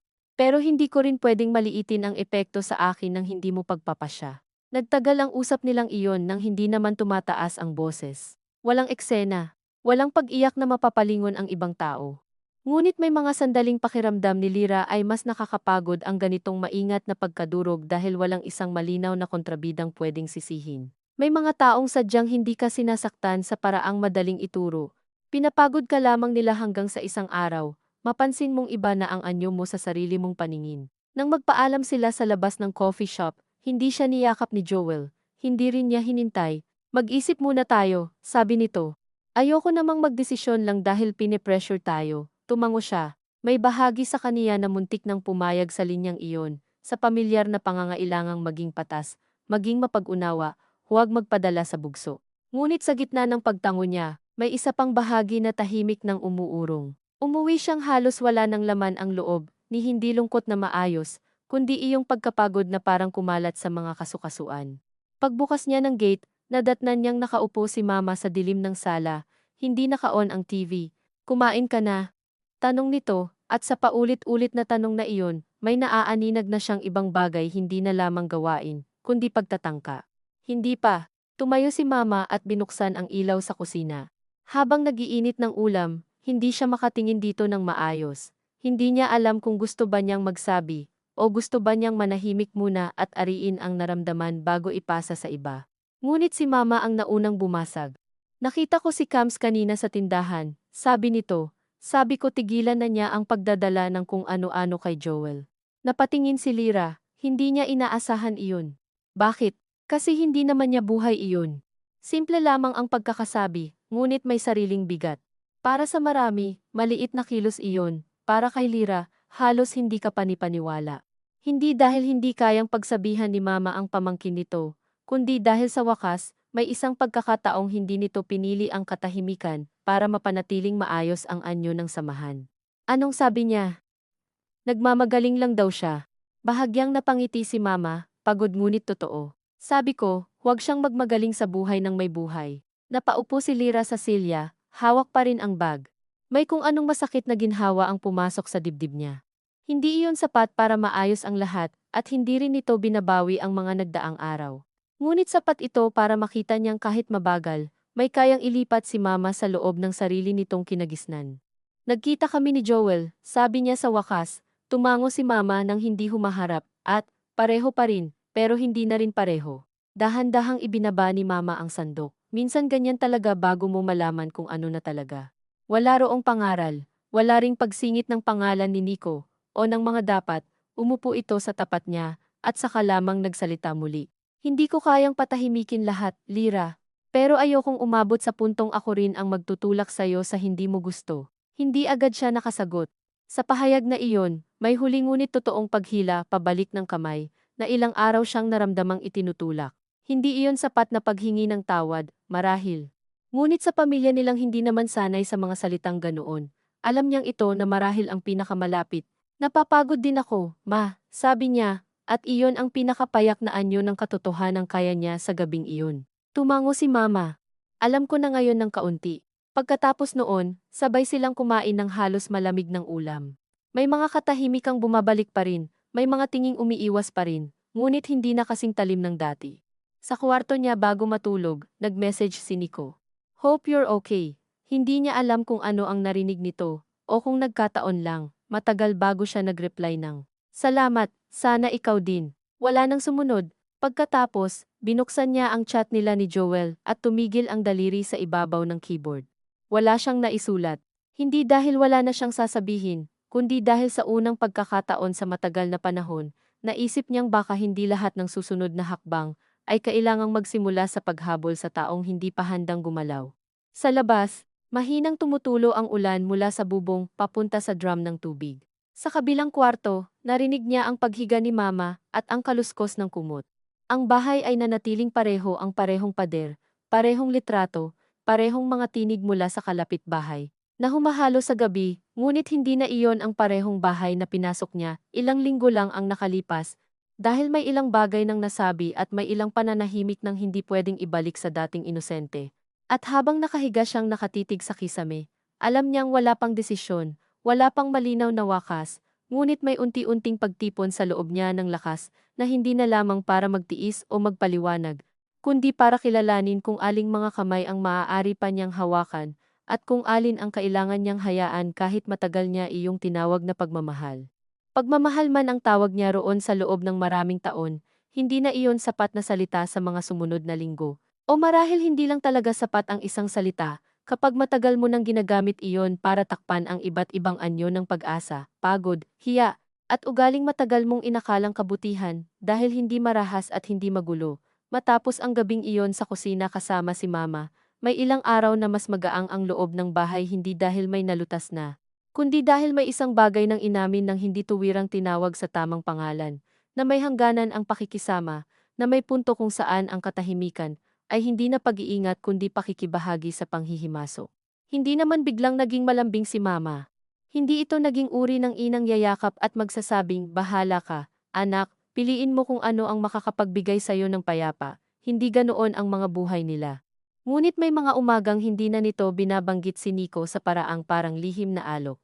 May mga gabing hindi na nito sinusubukang hulaan mula sa mukha ni Lira kung nag-usap ba sila ni Joel o hindi.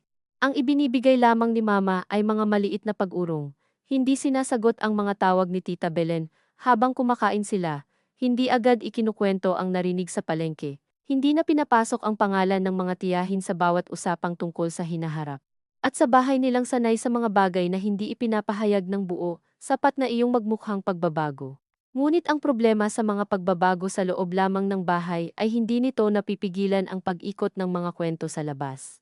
Isang linggo ng hapon, matapos ang misa, habang nagtatali si Mama ng supot ng pandesal sa loob ng bag at si Lira na may hawak na maliit na kahon ng puto para sa merienda, may sumalubong na dalawang kapitbahay na dati nang kakilala, ngunit hindi naman nila malapit. Isa ang ngiti, isa ang hilig magtanong ng may pakunwaring lambing. Ay, Lira, sabi ng isa, balita ko may taga-abroad daw na nanliligaw. Natahimik siya sa mismong gitna ng kalsada, sa pagitan ng tindahan ng school supplies at ng vulcanizing shop na sarado tuwing linggo. Hindi iyon bagong uri ng pangingialam, ngunit sa unang pagkakataon, naramdaman niyang may pisikal na anyo ang kahihiyan parang init na nagsisimula sa leeg at umaakyat sa pisngi. Katabi niya si Mama, na naramdaman niyang sandaling nanigas bago ngumiti ng maliit, Iyong ngiting hindi masaya, ngunit ginagamit kapag ayaw mong aminin na may bagay na sumapol sa inyo. Naku, wala pa naman, sabi nito. Mga kwento lang. Ngunit sapat na ang pagkabitiw na iyon. Sapat na para maramdaman ni Lyra na wala ng pag-aari sa kaniya ang sarili niyang buhay. Hindi na lamang siya ang nakaalam na may lalaking ipinilit ipakilala sa kaniya ng mga kamag-anak. May bersyon na nito sa labas, mas payak, mas madaling nguyain, mas masarap ipasa sa susunod na bahay. Aba, mabuti naman kung maraming pagpipilian, sabi pa ng isa. Sayang ang ganda. Umuwi silang halos hindi nag-uusap. Pagdating sa kusina, maingat na inilapag ni Mama ang pandesal sa mesa, isa-isang inayos na para bang kapag pantay ang pagkakalapat ng bawat piraso, may maibabalik na kaayusan sa araw. Ate Belen, sabi nito sa wakas, hindi na kailangang ipaliwanag kung bakit alam nilang pareho kung saan nanggaling iyon. Hindi sumagot si Lyra agad, hindi dahil nagdududa siya, kundi dahil pagod na siyang laging may isang malinaw na pinagmumulan ng sakit at gayon paman, ay hindi sapat iyon para maging madali ang galit. Umupo siya sa silya at tinanggal ang clip ng buhok. Ano bang gusto nila? Tanong niya, hindi kay Mama lamang kundi sa buong lawak ng angkan nilang may kakayahang gawing pampublikong proyekto ang pribadong pag-aalinlangan ng isang tao. Na maging maayos, sabi ni Mama. Sa paningin nila, tumawa si Lyra, maikli at tuyo. At bakit parang ang ibig sabihin lagi ng maayos, may kwento silang pwedeng ipagmalaki. Hindi tumingin si Mama, kasi ganoon sila pinalaki. At tayo rin, walang himig ng pagtatalo roon. Parang simpleng pagbanggit lamang sa panahon o sa presyo ng sibuyas, at marahil dahil ganoon kasimple ang pagkakasabi, mas tumama iyon, dahil totoo nga. Hindi naman sila nasa labas ng sistemang iyon, hindi naman malaya si Mama rito, hindi rin si Lyra, gaano man niya gustong maniwalang kaya niyang umalis sa bilog. Lumaki rin siyang marunong mag-adjust ng damit bago humarap sa mga kamag-anak, marunong timbangin kung alin sa mga totoong nararamdaman ang pwedeng sabihin sa handaan, at alin ang kailangang iwan sa banyo habang nag-aayos ng lipstick. Ang kaibahan lamang, naisip niya, ay hindi na niya kayang ibigay ang buong sarili sa lohikang iyon nang hindi napapansin ang nawawala. Kinagabihan, nag-message si Joel, pwede ba tayong magkita ulit sa Martes, mas maaga? Hindi niya ito sinagot agad. Nakaupo siya noon sa sahig ng kwarto, inayos ang ilang lumang resibo, at payslip sa maliit na drawer dahil iyon ang ginagawa niya kapag gusto niyang pakalmahin ang isip pagpapantay-pantay ng mga bagay na may numero. Mga bagay na hindi sumasagot pabalik at hindi nagkukwento sa ibang tao. Tinitigan niya ang mensahe at naisip na may panahon noong ang simpleng paghingi ni Joel ng pagkikita ay sapat na upang bumilis ang tibok ng loob niya. Ngayon, ang unang naramdaman niya ay pagod, hindi galit, hindi pananabik, pagod. Para bang ang bawat pag-uusap na hahantong na naman sa mag-isip muna tayo ay may hinihinging lakas na hindi na niya alam kung nais pa niyang ilaan. Gayunman, sumagot pa rin siya ng sige. Sa araw ng pagkikita nila, hindi siya nagsuot ng damit na pinipili niya dati kapag makikipagkita kay Joel. Walang espesyal sa blouse niyang kulay krema, ni sa pantalon na pang-opisina rin lamang. Hindi niya alam kung mahalaga ba ang detalye ng pananamit sa mga sandaling papasok ka sa pag-uusap na marahil maglilinaw o lalo lamang magpapagod. Ngunit may kung anong totoo sa pagpili niyang huwag maghanda ng sarili para sa posibilidad na maawa na naman siya at manatili. Nagkita sila sa isang maliit na eatery sa may side street, mas tahimik kaysa coffee shop, may electric fan sa itaas na tila laging may kaunting yuko sa isang sulok. Umorder si Joel ng tapsilog, si Lyra ng lugaw na halos hindi niya naman ginalaw. Ilang minuto silang nag-usap tungkol sa trabaho, sa init ng panahon, sa kakilala ni Joel na nakaalis papuntang Cavite. Ang dating iniisip niyang kagandahan ng relasyon nila ang kakayahang dumausdos sa mga ordinaryong paksa ng walang pilit ay ngayon tila naging isa ring paraan para iwasan ang gilid ng bangin. Nakipagkita ako kay Cams, sabi ni Joel sa wakas, hindi tumitingin sa kanya. Nagulat nga ako na gusto niya talaga magsabi ng kung ano-ano. Natural, sagot ni Lyra, mahilig siyang maging bridge ng balita. Sinabihan ko siyang huwag na siyang makialam. Doon lamang siya bahagyang napatingin ng buo. Hindi niya inaasahan iyon. Hindi dahil naniniwala siyang imposibleng tumayo si Joel sa ganoong paraan, kundi dahil bihira siyang gumawa ng anumang bagay na may panganib ng maliit man lamang na gulo. Talaga? Tanong niya. Oo. Kumamot si Joel sa gilid ng baso. Hindi ko gusto na parang may karapatan silang gumawa ng kwento tungkol sayo. At tungkol sa Ting. May kung anong dumikino sa loob ni Lyra sa salitang tungkol sa Ting. Isang bahagi ng sarili niya ang gustong lumambot agad at gawing mahalaga ang pangungusap, tanggapin ito bilang palatandaan na narinig na siya sa wakas. Ngunit may isa pang bahagi, ang bahaging unti-unting tumibay sa mga nakaraang linggo, ang tumingin doon ng mas mahinahon at nagtanong, sapat ba itong huli? Sapat ba itong totoo? Sapat ba ang pagpigil sa pinsan niyang madaldal kung sa mas malaking usapan ay wala pa ring malinaw na pasya? Salamat, sabi niya pa rin. Dahil totoo namang may bahagi sa kaniya na naantig. Pero hindi naman si Cams ang sentro nito. Alam niyang narinig ni Joel ang hindi niya sinabing buo. Sandali itong natahimik bago huminga ng malalim. Naisip ko na yung sinabi mo, sabi nito. Tungkol sa pagpili. Hindi pa rin tumingin si Lyra. Hinayaan niyang si Joel ang gumalaw sa puwang. Takot ako. Dagdag nito. Hindi dahil ayaw kita, hindi dahil ayaw kong tayo, pero takot ako sa bigat ng kasal sa sitwasyon ko ngayon. Sa responsibilities, sa gastos, sa possibility na hindi ko maibigay yung buhay na deserve mo. Sa loob ng maraming taon, ito ang paliwanag na alam na niya kahit hindi buong sinasabi ni Joel, ang takot nito sa kakulangan, sa pagharap sa pamantayang hindi lamang sarili kundi pang pamilya rin, ang pagnanais nitong maging handa bago tumayo sa gitna ng isang desisyong may saksi at may obligasyon. Noon, pinupuri pa niya iyon sa isip, iniisip na bihira ang lalaking ganito kaseryoso sa bigat ng pagpapakasal. Ngunit unti-unti niyang natutunan na may manipis na guhit sa pagitan ng pagiging responsable at paggamit sa responsibilidad bilang permanente ng dahilan para hindi dumating sa pagpapasya. At ako? Tanong niya. Anong ginagawa mo sa takot mo sa mga taon ko? Doon na tumingin si Joel. Nandoon ang pagkapagod, ang pagnanais na hindi maipako bilang masama, ang pagtatanggol sa sarili na marahil ay matagal na nitong ginagawa, kahit sa loob lamang ng isip niya. Hindi ko ginusto na masaktan ka, sabi nito, hindi ko naman sinabing ginusto mo. Pero parang doon papunta lahat, doon naman talaga ang resulta. Napahawak si Joel sa batok. So anong gusto mo? Deadline? Hindi malakas ang boses nito, ngunit may lamat na agad.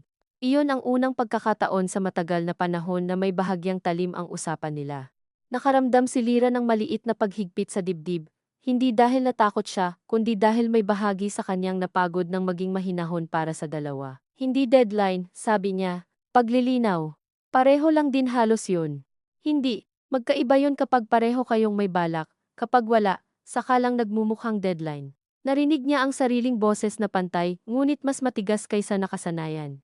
At sa mismong pagtigas na iyon, may kaunting hiya pa rin sa loob niya, dahil pinalaki siyang maniwalang ang babaeng humihingi ng malinaw na pangalan sa isang relasyon ay laging nasa panganib na magmukhang desperada, na para bang ang pagnanais ng katiyakan ay kabawasan sa dignidad at hindi bahagi nito. Gayunman, habang nagsasalita siya, lalo niyang napapansing ang hiya ay hindi na sapat na dahilan para umatras. Hindi ko na kayang ipaubaya sa tingnan natin ang lahat, patuloy niya. Hindi dahil may nanunulsol sa bahay, hindi dahil may niko o may chismis, kundi dahil ako na mismo ang napapagod. Ilang sandali silang parehong tahimik, dumating ang order, ibinaba ng waiter ang plato sa mesa, at kapwa sila nagpasalamat ng reflex lamang. Muli, naisip ni Lyra ang kakaibang katangian ng maraming mahahalagang usapan, nagpapatuloy ang mundo sa paligid ng walang pakialam, may kumakalansing na kutsara sa kabilang mesa, may nagpapadagdag ng toyo, may batang umiiyak sa labas dahil ayaw kumain. Habang kayo na may nasa gitna ng isang bagay na maaaring magbago sa hugis ng susunod na mga taon. Kung sasabihin kong bigyan mo pa ako ng panahon, sabi ni Joel ng dahan-dahan, masasaktan ka ba? Napatingin siya sa lugaw na lumamig na. Napansin niyang hindi na gaanong nanginginig ang kamay niya kumpara sa mga naunang pag-uusap. May lungkot pa rin, ngunit mas malinaw na iyon kaysa dati. Hindi, sabi niya sa wakas. Masasaktan ako kapag pumayag ulit ako nang hindi ko na rin alam kung ano ang hinihintay, hindi agad nakaimik si Joel. Sa mukha nitong maayos at pamilyar, nakita niya ang isang uri ng pagkabigo na hindi siya sigurado kung para ba sa kaniya, para sa sarili, o para sa bersyong matagal nilang pinanatili dahil mas komportable iyon kaysa sa pag-amin na hindi na sila pareho ng kakayanan sa pagdadala ng bigat. Nang araw na iyon, hindi sila naghiwalay sa paraang pwedeng ikwento ng madali sa pamilya. Walang linyang tayo na ang matapos, walang pagbabalik ng gamit, walang luha na kailangang punasan sa harap ng mga tao. Ngunit may mga pangungusap na kapag naibitiw mo na, alam mong hindi mo na maibabalik sa dating inosente. Kailangan ko munang umurong, sabi niya bago sila tumayo. Hindi para mangganti, hindi para pilitin ka, kundi para huwag nang mawala sa akin ang sarili ko habang hinihintay kitang maging handa. Hindi sumagot si Joel agad, pagkaraan, tumango ito, bahagya, na para bang may bahagi nitong nauunawaan at may bahagi ring ayaw sumang-ayon. Sige, sabi nito. Kung iyon ang kailangan mo. Sa ganitong klaseng usapan, madalas ang pinakamasakit ay hindi ang malulutong na salita, kundi ang mga payak na sagot na may tunog ng pagpayag ngunit may halo ring paglayo. Umuwi si Lira ng walang luha, at iyon ang lalo niyang ikinagulat. Ang inaasahan niya ay bibigay siya sa jeep, o sa banyo pagdating sa bahay, o habang naguhubad ng relo, ngunit wala. Sa halip, may isang uri ng katahimikan sa loob niya na halos parang lagnat matapos bumaba mahina ang katawan. Mabagal ang isip, ngunit alam mong may natapos ng labanan. Hindi niya muna sinabi kay mama ang buong nangyari, nang tanungin siya nitong, kumain ka na ba? Pag-uwi, tumango lamang siya at dumiretso sa kwarto. Nang gabing iyon, narinig niya mula sa sala ang mahinang ringtone ng telepono ni mama. Sunod ang boses nitong maingat at hindi na niya kailangang lumabas para hulaan kung sino ang nasa kabilang linya. Maya-maya, may kumatok sa pinto ng kwarto niya. Kakain ka ba ng pakwan? Tanong ni mama. Bahagya siyang natawa sa gitna ng pagod. Ito na naman ang kanilang wika para sa mga sandaling hindi pa kaya ang tuwiran. Mamaya na, sabi niya. Hindi pumasok si mama. Ngunit pagkalipas ng ilang minuto, may maliit na platong may hiniwang pakwan sa ibabaw ng mesa sa labas ng kwarto. At hindi niya alam kung bakit, pero iyon ang halos nagpabigat sa lalamunan niya. Sa mga sumunod na araw, hindi niya hinintay ang message ni Joel. May isa o dalawang text itong nagtatanong kung okay lang ba siya, at isang beses pang nagsabing, huwag mong isipin na wala akong pakialam. Tinitigan niya iyon ng matagal at saka ibinaba ang phone. Hindi niya dinilite. Hindi rin niya sinagot agad. Dahil sa unang pagkakataon, naramdaman niyang may karapatan siyang huwag magmadaling magbigay ng anyo sa sugat para lamang maging mas komportable ang kabilang panig. Samantala, ang bahay ay muling pinasok ng usapan ng pamilya sa paraang hindi kailangang naroroon sila para maramdaman. May tumawag na tiyahin isang gabi at narinig niyang sinabi ni mama, wala pa, at ayokong masyado ng pinagpipiestahan. Minsan, habang nagwawalis siya sa may pintuan, dumaan si Cams kasama ang pinsan nilang mas bata, at bahagya itong sumilip na parang may gustong itanong, ngunit hindi natuloy nang makita ang mukha ni mama mula sa bintana. Hindi alam ni Lira kung natatakot ba sila, naiilang, o sadyang naghihintay lamang ng panibagong balitang pwedeng kagatin. Ngunit unti-unti, may napapansin siyang maliit na pagbabago, sa tuwing may usaping nagtatangkang pumasok sa bahay, nang walang paanyaya, si mama na ang unang nagpapasara ng pinto. Hindi palagi, hindi perpekto, at may mga pagkakataong halata pa rin ang kaniyang lumang reflex ng umiti muna bago sumagot. Pero may mga sandaling sapat na ang, hindi ko alam ang buong kwento, kaya huwag tayong mauna, o hayaan muna natin si Lira, para maramdaman niyang hindi na siya lubos na nag-iisa sa sariling buhay sa loob ng bahay na iyon. Isang hapon, habang pareho silang nagtatanggal ng damit sa sampayan dahil biglang kumulimlim, biglang nagsalita si mama nang hindi nakatingin. Tumawag si Aling Pacing. Nilapat ni Lira ang tuwalya sa braso bago sumagot. Ano raw? Nagtatanong kung gusto mo raw ba lumabas minsan ni Nico. Kape lang. Umihip ang hangin at bahagyang nagsalpukan ang mga hanger. Hindi agad sumagot si Lira. Hindi dahil naguguluhan siya kay Nico. Sa totoo lang, malinaw namang wala roong puwersang romantikong kailangang palakihin. Ngunit may bahagi sa kanya na ayaw na namang isara ang pinto sa isang tao dahil lamang sa paraan ng pagkakapasok nito sa kwento nila. Anong sabi mo? Wala pa. Sinabi kong itatanong ko. Napatingin siya kay mama. Ito na marahil ang isa sa pinakamaliit at pinakamahalagang pagkakaiba ng mga nagdaang linggo. Itatanong ko. Hindi ko sinabi oo. Hindi ko inasikaso na, hindi ko ipinasa sa'yo bilang obligasyon. Itatanong ko. Hindi ko alam, sabi niya ng totoo. Tumango si mama. Hindi mo naman kailangang malaman agad. Naramdaman ni Lira ang halos nakakahiyang pagbilis ng pintig ng dibdib sa simpleng pangungusap na iyon. Wala namang ginawang pambihira si mama. Hindi siya niyakap. Hindi nagsorry. Hindi rin tinuligsa ang sarili nitong mga kapatid. Ngunit may gaan sa pag-amin na pwede palang huwag malaman agad. Na pwede palang hindi lagi isalba ang anyo ng mga desisyon sa pamamagitan ng pagmamadali.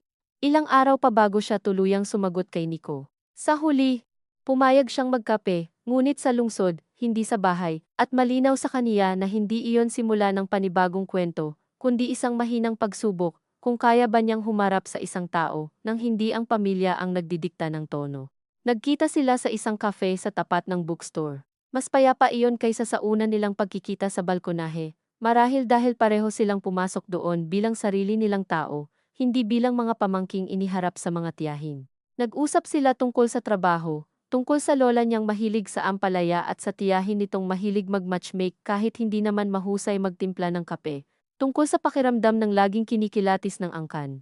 Walang pagtatangkang palalimin ang hindi naman kusang lumalalim, walang pangako, walang kahit anong kailangang bigyan agad ng pangalan. At sa gitna ng ganoong kagaanan, may bigla siyang naunawaan na hindi pala tungkol kay Nico, na kaya niyang makipag-usap ng hindi binubuhat ang buong bigat ng kinabukasan sa balikat. Na hindi lahat ng pagkikita sa isang lalaki ay kailangang suriin sa lente ng pwede ba itong iuwi sa mga tiyahin na may maipagmamalaki. Nang gabing umuwi siya mula roon, tinanong lang ni Mama, maayos ba? At sumagot siya ng oo, maayos. Wala nang dagdag, wala ring pilit na pagngiti, sapat na ang ganoon, ngunit hindi nangangahulugang gumaan na lahat. May mga gabing, kapag tahimik na ang bahay at naririnig na lamang niya ang pagdagundong ng malayong truck sa highway, biglang pumapasok ang alaala ni Joel hindi bilang kontrabida, kundi bilang isang taong minahal niya ng totoo, at marahil ay minahal din siya ng totoo sa sariling paraan. Sa ganitong mga sandali, hindi nagalit ang nangingibabaw, higit na mapanganib, pangungulila sa mga simpleng kabaitan. Sa paraan nitong magbalot ng pagkain para sa kaniya noon. Sa ugali nitong bantayan kung nakasakay na siya. Sa magaan nitong tawa sa mga biro niyang hindi naman nakakatawa sa iba. At kapag ganito ang pumapasok sa isip, napapailing siya sa sarili dahil alam niyang madaling gamitin ang mga alaala ng lambot para baliwalain ang mga taon ng pananatili sa gitna. Minsan, mahirap tanggihan ang hindi ka naman sinaktan ng marahas. Minsan, mas mahirap pang ang iwan ang mga relasyong pawang kulang lamang kaysa iyong lantarang sumira sa'yo, dahil wala kang hawak na malinaw na eksibit ng kasamaan tanging paulit-ulit na kapos na hindi agad napapansin ng iba. Isang gabi, nag-message si Joel ng mahaba, hindi ito pakiusap na magkabalikan, hindi rin ganap na paalam. Sinabi nitong naiintindihan daw niya ng kaunti ngayon ang sinabi ni Lyra, na hindi raw niya napansin kung paanong ang kawalan niya ng pasya ay isa na ring uri ng pasya, na ayaw daw niyang isipin ni Lyra na pinili niya ang takot kaysa sa kaniya, ngunit baka ganoon nga ang lumabas. Ilang ulit iyong binasa ni Lyra bago ibinaba ang phone. Walang agad na ginhawa, walang triumphant na pakiramdam na sa wakas ay umamin din ang kabilang panid. Sa halip, may malalim na lungkot na halos banayad, dahil sa dulo, kahit gaano ka pa katumpak sa pagbibigay pangalan sa sugat, hindi nito automatikong binabawi ang panahon. Sumagot siya kinabukasan, maiksi lamang. Salamat sa pag-intindi, sana mahanap mo rin kung ano ang gusto mo talaga, hindi niya alam kung malamig ba iyon o mahinahon, marahil pareho, hindi na siya umasa sa susunod na reply. At nang dumating man ang isang simpleng ingat ka lagi, hindi na niya ito ginawang simula ng panibagong ikot. Mula roon, tila nagsimulang magtipon ang mga bagay sa loob ng bahay, sa paraang hindi masyadong maingay ngunit hindi na rin maibabalik sa dati. Sa paglapit ng pista sa barangay, nagsimula nang magtanong ang mga kamag-anak kung sino ang dadalo, sino ang magdadala ng pansit, sino ang sasabay sa prosesyon, ngunit kapansine-pansing hindi na isinasama ni Mama ang usapin ni Lyra sa bawat tawag. Minsan narinig pa niya itong nagsabi kay Tita Belen, Ate, pwede bang ibang topic naman? Hindi malakas, ngunit sapat para humaba ang katahimikan sa kabilang linya kahit hindi naman iyon marinig ni Lyra. Nang araw ng pista, suot ni Mama ang luma ngunit maayos nitong bestida, at si Lyra na may simple lamang na blouse at paldang hanggang tuhod.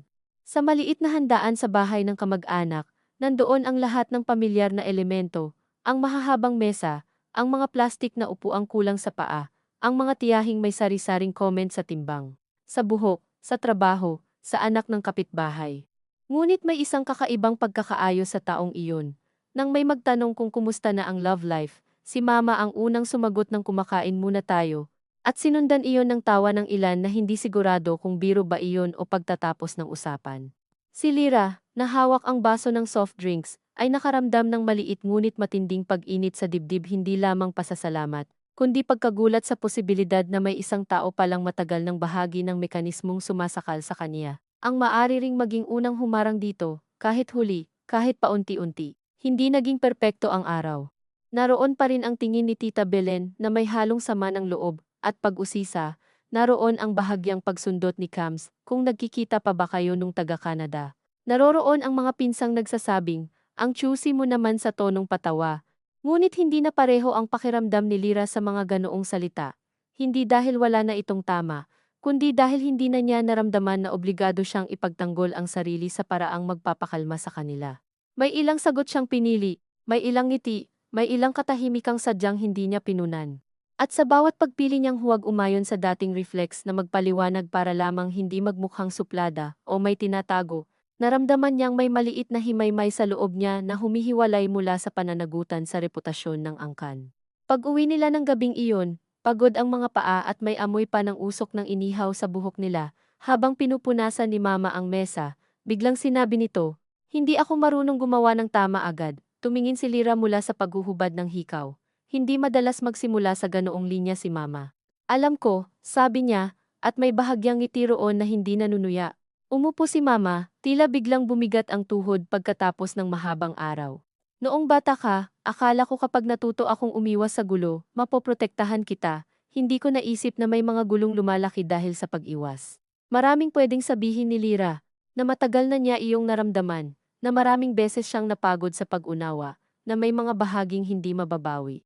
Ngunit sa sandaling iyon, habang nakikita niya ang pagod sa mukha ni Mama at ang kakaibang kahinaan ng boses nitong hindi naman sanay maghubad ng ganoon, mas pinili niyang huwag gawing hukuman ang kusina. "Pareho naman tayong may hindi napansin agad," sabi niya. At totoo iyon. Hindi niya rin naman napansin agad kung gaano na niya isinuko ang sariling tiyaga sa relasyong hindi makapagpangalan ng kinabukasan. Hindi rin niya napansin kung gaano kalaki ang parte ng buhay niya na ipinagkaloob sa mga opinyon ng kamag-anak kahit palagi niya iyong kinamumuhian. Hindi niya masisisi ang buong mundo nang hindi kinikilala ang mga sandaling siya mismo ang nanahimik para lamang manatiling mabuting anak, mabuting nobya, mabuting pamangkin. Sa gabing iyon, wala nang marami pang sinabi. Naghugas sila ng pinggan, nagsampay ng basahan, nagkulong ng pinto. Ngunit sa katahimikang gumalaw sa bahay, may bago ng tabas, hindi na iyon iyong katahimikang puno ng hindi mabigkas na sama ng loob, kundi iyong katahimikang may puwang na para sa mas maingat na pakikitungo sa isa't isa. Hindi nito binubura ang lumang daloy, pero may binubuksan itong ibang paraan. Ilang araw bago matapos ang bahaging iyon ng taon, muling inilipat ni Mama ang framed photo ng kasal nila ni Papa. Hindi iyon inanunsiyo, hindi rin ito ipinaliwanag. Napansin lamang iyon ni Lira isang umaga habang nagdidilig ng halaman sa may bintana. Nasa dati na uli ang larawan, bahagyang nakatagilid sa direksyong sinasalo ang liwanag ng umaga, kaysa sa sentro ng sala na unang tumatanggap sa tingin ng sinumang papasok. Napahinto siya sandali, hawak ang tabo, at hindi niya alam kung aksidente lamang ba iyon o sadyang tahimik na desisyon. Hindi rin naman niya tinanong, may mga bagay na sapat nang makita. Nang gabing iyon, habang naghahain ng hapunan, sabi ni Mama nang tila walang tinutukoy na mahalaga, mas bagay pala roon. Tumingin si Lira sa sala, pagkatapos ay bumalik ang tingin sa kaldero. "Oo," sagot niya, "mas bagay." At kahit wala sa kanilang dalawa ang nagsabing malinaw, kung ano ang talagang ibinalik sa dati, at ano ang sadyang inalis sa gitna, pareho nilang naunawaan na may mga anyo ng pag-aayos na hindi kailangang ipagyabang sa harap ng pamilya para maging totoo. Gayunman, hindi pa rin sarado ang mga sugat.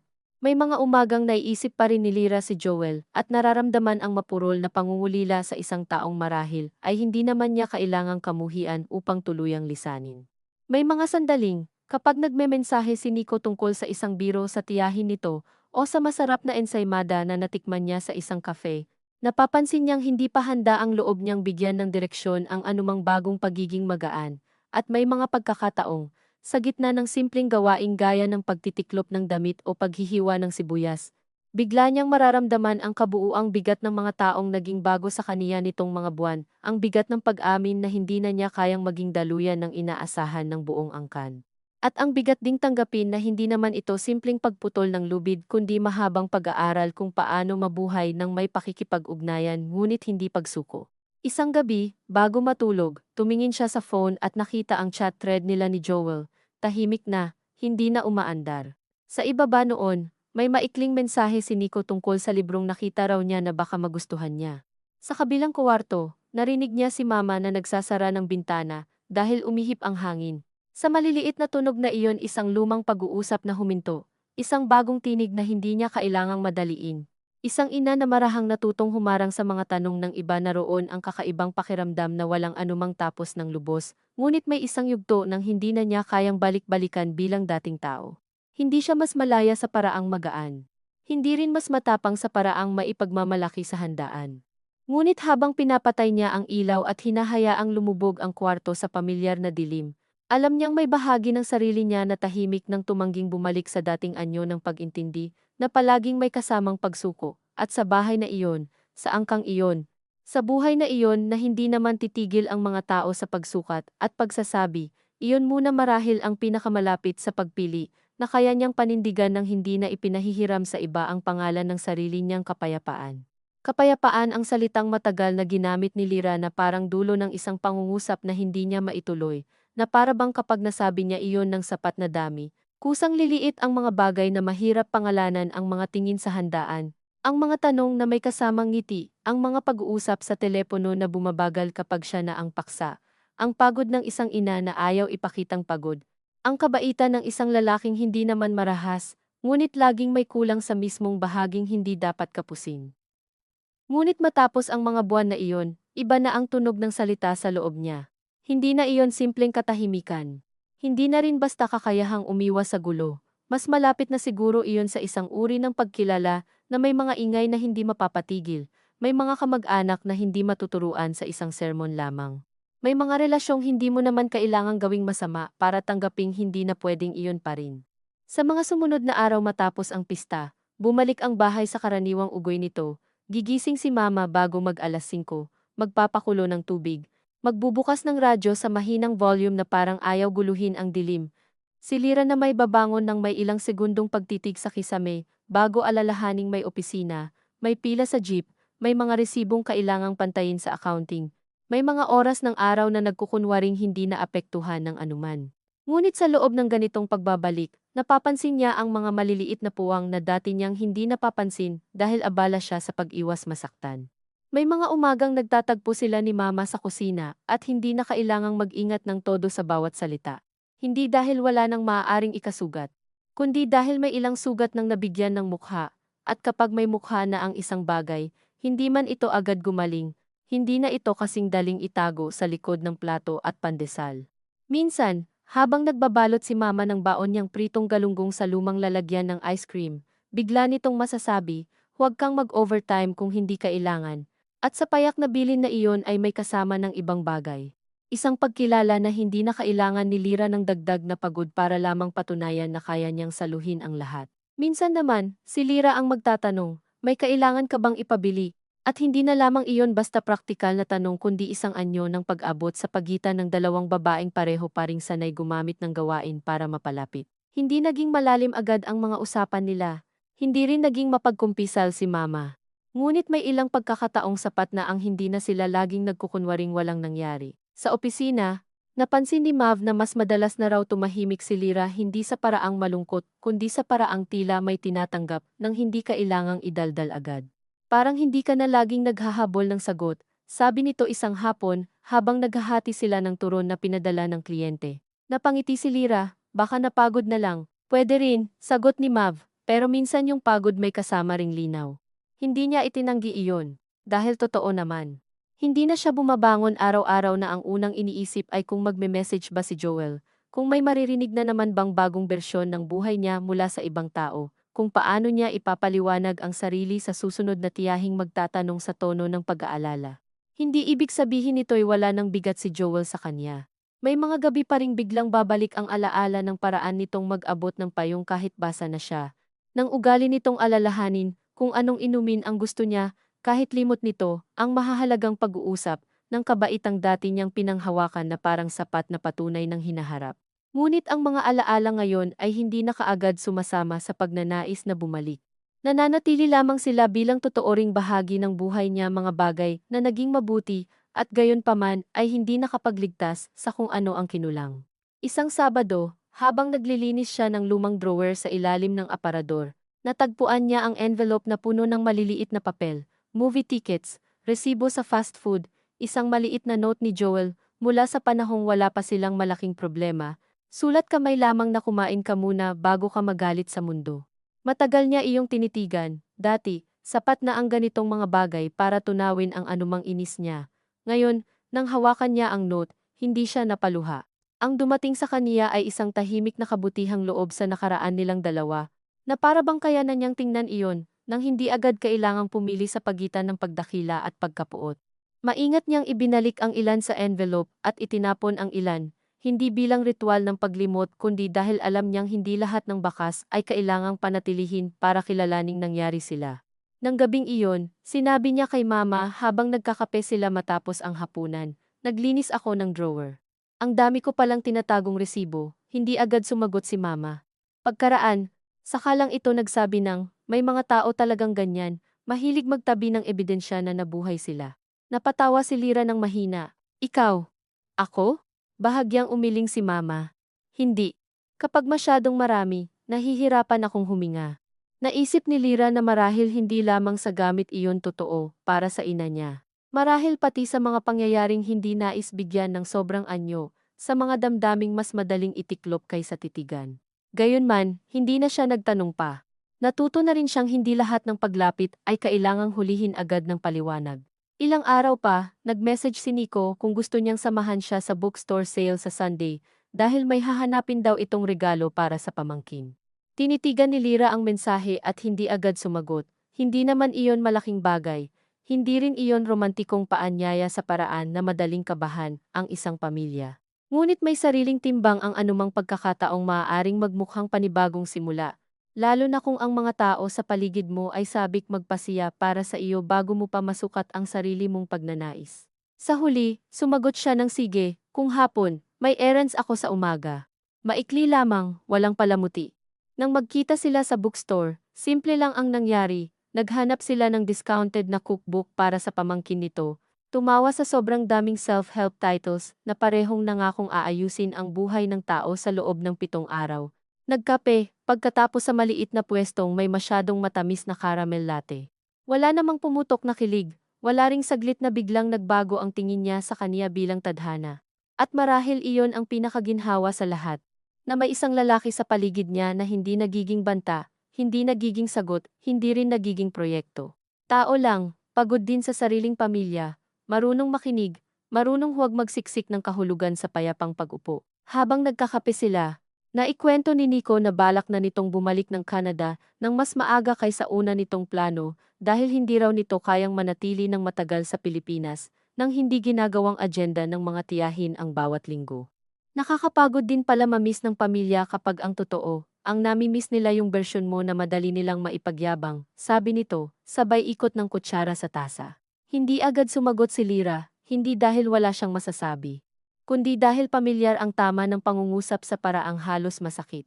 Minsan, sabi niya sa huli, iniisip ko kung may kasalanan din ako, kaya ang dali kong gawing usapan, kasi matagal ko ring hinayaang sila ang magpaliwanag para sa akin. Tiningnan siya ni Nico ng diretsyo ngunit walang panghuhusga. Paano ka hindi hahayaan kung ganoon ang kinalakhan mo? Tanong nito. Hindi naman pareho ang pag-unawa at pagpayag. Naiuwi niya ang linyang iyon at inulit sa isip ng ilang beses sa mga sumunod na araw. Hindi naman pareho ang pag-unawa at pagpayag. Sa bahay kasi nila, madalas nagsasama ang dalawang iyon. Kapag naunawaan mo kung bakit ganyan si Mama, para bang inaasahang hindi ka na dapat masaktan. Kapag naunawaan mo ang takot ni Joel sa kakulangan, para bang inaasahang kaya mo na ring tiisin ang pagkakabitin. Kapag naunawaan mo ang ugali ng mga tiyahin na lumaki ring sinusukat ang dangal sa mata ng ibang tao, para bang dapat patawarin mo na rin agad ang paraan ng pagpapasa nila ng panghihimasok bilang pagmamalasakit. Ngunit habang isinasabit niya ang nilabhang damit isang hapon, at naririnig mula sa sala ang mahinang usapan ni Mama sa telepono, napansin niyang may iba ng ugat ang sarili niyang pasensya. Hindi na iyon pasensya para manatiling tahimik. Mas malapit na iyon sa pasensyang kailangan para huminto bago muling ibigay ang sarili sa papel na matagal nang ipinilit sa kanya. Isang gabi, halos 2 linggo matapos ang bookstore, tumawag si Joel. Hindi na niya agad pinutol ang tawag nang makita ang pangalan sa screen. Sa halip, pinakinggan muna niya ang ilang ring, saka sinagot. "Hello," sabi niya. Sa kabilang linya, ilang segundo munang wala. Pagkatapos, narinig niya ang boses na kilalang kilala pa rin niya. "Hi, nakaistorbo ba ako?" Hindi naman. Totoo iyon. Hindi rin naman ibig sabihin gusto niya ang pag-istorbo. tanging hindi na ito nakakapagdulot ng parehong pagkataranta. May gusto lang sana akong ibalik, sabi ni Joel. Yung libro mo na hiniram ko noon. Tsaka yung payong na naiwan sa apartment, saglit siyang natahimik. Alam niyang mayroon nga iyong mga ganitong natirang bagay sa pagitan nila, maliliit na bagay na palaging pwedeng gawing dahilan para sa isang huling pagkikita. Hindi niya agad mahusgahan kung iyon ba ang ginagawa ni Joel, o talagang nais lamang nitong maayos ang natira, marahil pareho. Sige, sabi niya, pwede sa Saturday. Nagkita sila sa harap ng parish office, malapit sa simbahan kung saan minsan na silang nagsimba noon kasama si Mama pagkatapos ng simbang gabi. Sadyang doong pinili ni Lyra, hindi dahil sentimental siya kundi dahil public iyon, maliwanag, at may natural na hangganan. Dumating si Joel na may dalang paper bag.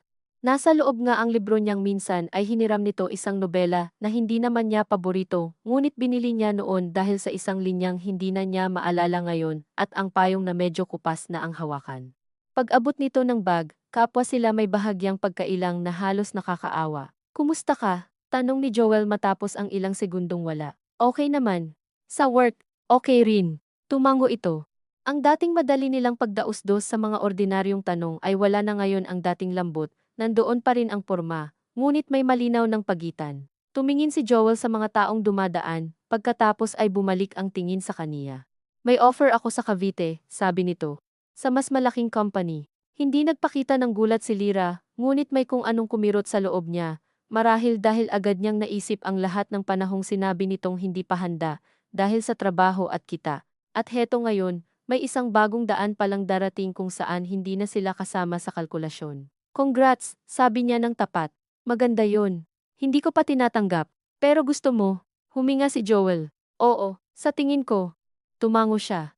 Sa sandaling iyon, may dalawang magkasalungat na kilos sa loob niya. Isang napakaliit na piraso ng lumang sarili na gustong itanong kung may lugar pa ba siya roon. Kung nagkataong iba ang takbo ng mga huling buwan ay sasabihin ba ni Joel na sumama siya. At isa pang bahagi mas tahimik ngunit mas matibay na alam nang hindi iyon ang dapat niyang itanong. At hindi na rin niya kailangan. Good for you, ulit niya. Sana makuha mo. Tinitigan siya ni Joel na tila may gustong hanapin sa mukha niya. Sama ng loob, panghihinayang, pahiwatig na magbabago pa ang lahat sa isang tamang pangungusap. Ngunit wala siyang ibinigay roon, hindi dahil nagmamatigas siya. Kundi dahil may mga yugto talagang umaabot sa dulo hindi sa isang malaking desisyon, kundi sa unti-unting pagkawala ng tungkulin mong magbukas muli ng pinto sa tuwing may bahagyang katok. Minsan iniisip ko, sabi ni Joel pagkaraan, baka kung mas maaga akong, hindi nito tinapos. Hindi na rin niya pinatapos. Wala na rin siguro ang saysay ng baka, sabi niya, hindi malamig ngunit hindi na rin malambing sa paraang pwedeng ikamali. Matagal silang nakatayo roon, sa ilalim ng init na may bahagyang alinsangan, sa tapat ng simbahan kung saan ang mga tao'y pumapasok at lumalabas na may sari-sariling dasal at obligasyon. Walang eksenang nangyari, walang paghingi ng isa pang pagkakataon. Wala ring pagbuhos ng galit na matagal na palang kinikimkim.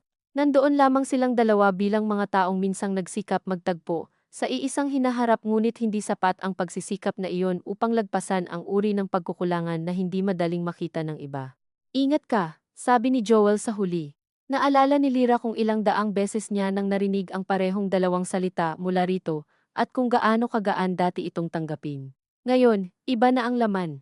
Hindi na ito paalala na may naghihintay sa kaniya. Isa na lamang itong maayos na pangungusap sa pagitan ng dalawang taong may natira pang respeto at wala nang dapat ipangako. Ikaw rin, sabi niya. Pag-uwi niya, hindi niya agad sinabi kay Mama ang detalye. Ngunit habang naghihiwa siya ng sitaw sa kusina, biglang nagtanong ito, nakipagkita ka ba kay Joel? Napatigil siya saglit, oo, binalik lang yung libro ko at payong. Tumango si Mama at hinayaan muna ang ilang segundo. Kumusta naman? Hindi niya alam kung paano sasagutin ng buo, dahil hindi naman lungkot lamang ang naramdaman niya, at hindi rin ginhawa. Mas parang paglapag ng isang matagal mo ng pasaning hindi mo na namalayang bahagi na ng paraan ng paglakad mo. Kapag wala na, hindi ka agad gumagaan, una mo lang mapapansin kung paanong iba na ang balanse ng katawan. Maayos, sabi niya sa huli, wala na talagang dapat habulin. Hindi nagsalita si Mama agad. Pagkatapos, sakalang ito huminga ng malalim, iyong hiningang may kasamang bagay na hindi rin niya alam kung panghihinayang ba para sa anak o para sa mga bersyong inakala niyang mangyayari. Minsan, sabi nito habang inaabot ang plato ng hiniwang sibuyas, ang hindi na paghahabol ang pinakamaayos. Tiningnan siya ni Lira ng bahagya, at sa mukha ni Mama ay wala ang dating kagyat na pagtatangka na gawing presentable ang lahat. Pagod pa rin ito. Hindi pa rin marunong sa malalaking salita. Ngunit may kababaan sa paraan nitong sabihin iyon, na para bang hindi na ito nagsasalita bilang bantay ng reputasyon, kundi bilang isang babaeng natututo ring kumalas sa ilang lumang panukat. Sa mga susunod na linggo, unti-unting kumalat sa angkan ang bagong bersyon ng kwento, gaya ng inaasahan.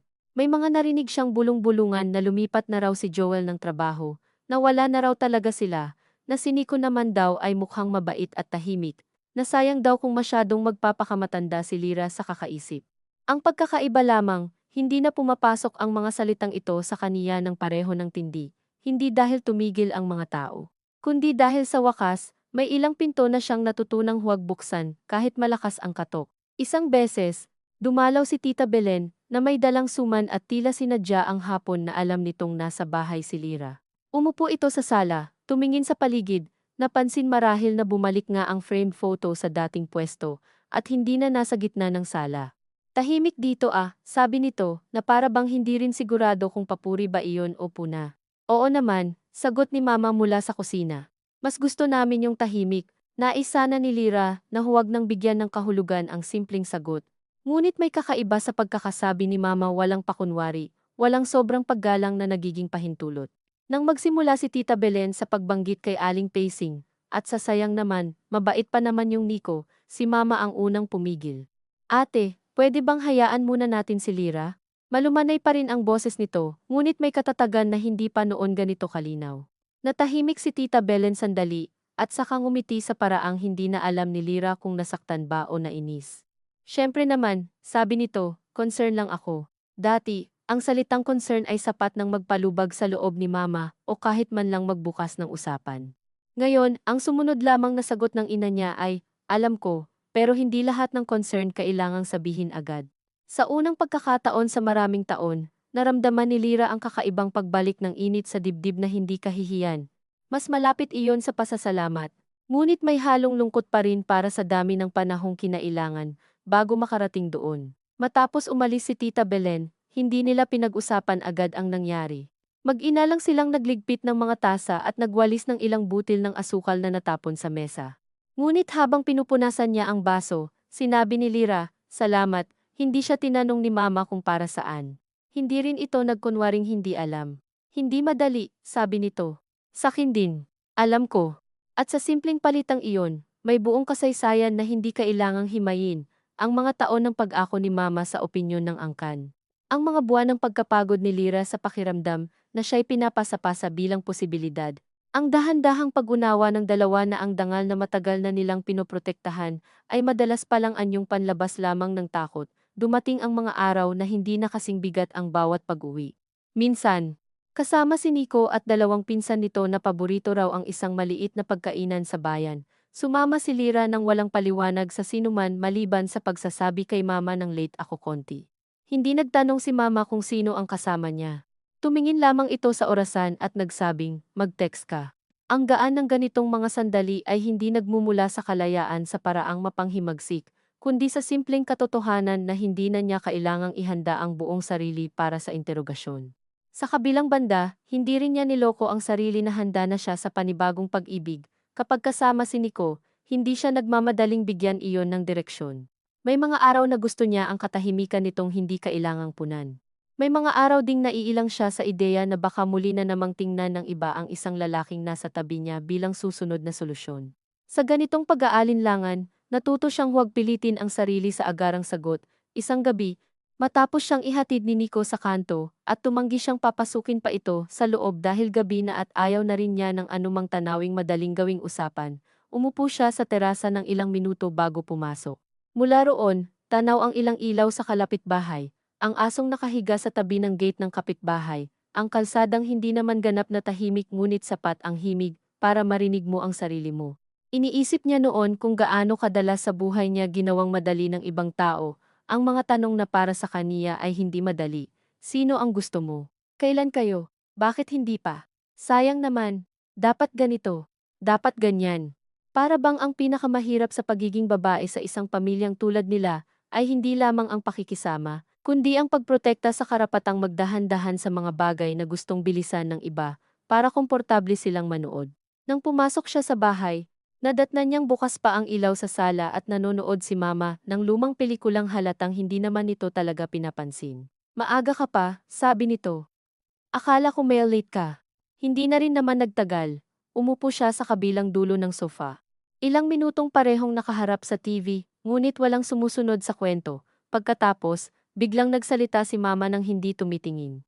Hindi mo kailangang sabihin agad sa akin kung may gusto ka sa isang tao. Napatingin si Lyra, bahagyang nagulat. Hindi ko naman, alam ko, putol ni Mama, ngunit hindi masakit ang tono. Ang akin lang, ayoko na yung pakiramdam na pati hininga mo, kailangan may report. Hindi niya inaasahan ang pangungusap na iyon. Sa sobrang hindi inaasahan, ilang sandali siyang wala talagang naisagot. Naroon sa boses ni Mama ang pagkapahiya sa sarili, ngunit hindi nito tinawag iyon sa ganoong pangalan. Naroon din ang isang uri ng pagtatangkang ituwid ang mga bagay ng hindi masyadong dinudumog ng mga malalaking salita na hindi naman kaugalian sa bahay nila. Salamat, sabi niya ulit, at sa pagkakataong iyon ay mas mabigat ng kaunti. Tumango lang si Mama at nagkunwaring sinusundan ang pelikula. Sa dulo, hindi naman naging kwento ng malaking paglayo sa pamilya ang lahat. Hindi umalis si Lyra sa bahay. Hindi sila nagkagalit ng tuluyan ng mga tiyahin. Dumalo pa rin sila sa mga binyag at kaarawan kung kailangan. Nag-abot pa rin ng sobre, ngumiti pa rin sa mga group picture. Nagdala pa rin ng ulam kapag may sakit sa kamag-anak bagaman hindi iyon ginawang sentro ng kanilang mga buhay. Hindi rin naging ganap na rebelde si Mama. May mga pagkakataong nahuhuli pa rin ni Lyra ang sarili nitong lumang ugali ang bahagyang paglambot ng boses kapag may tiyahing masyadong maraming alam, ang pagnanais pa rin nitong gawing presentable ang ilang detalye.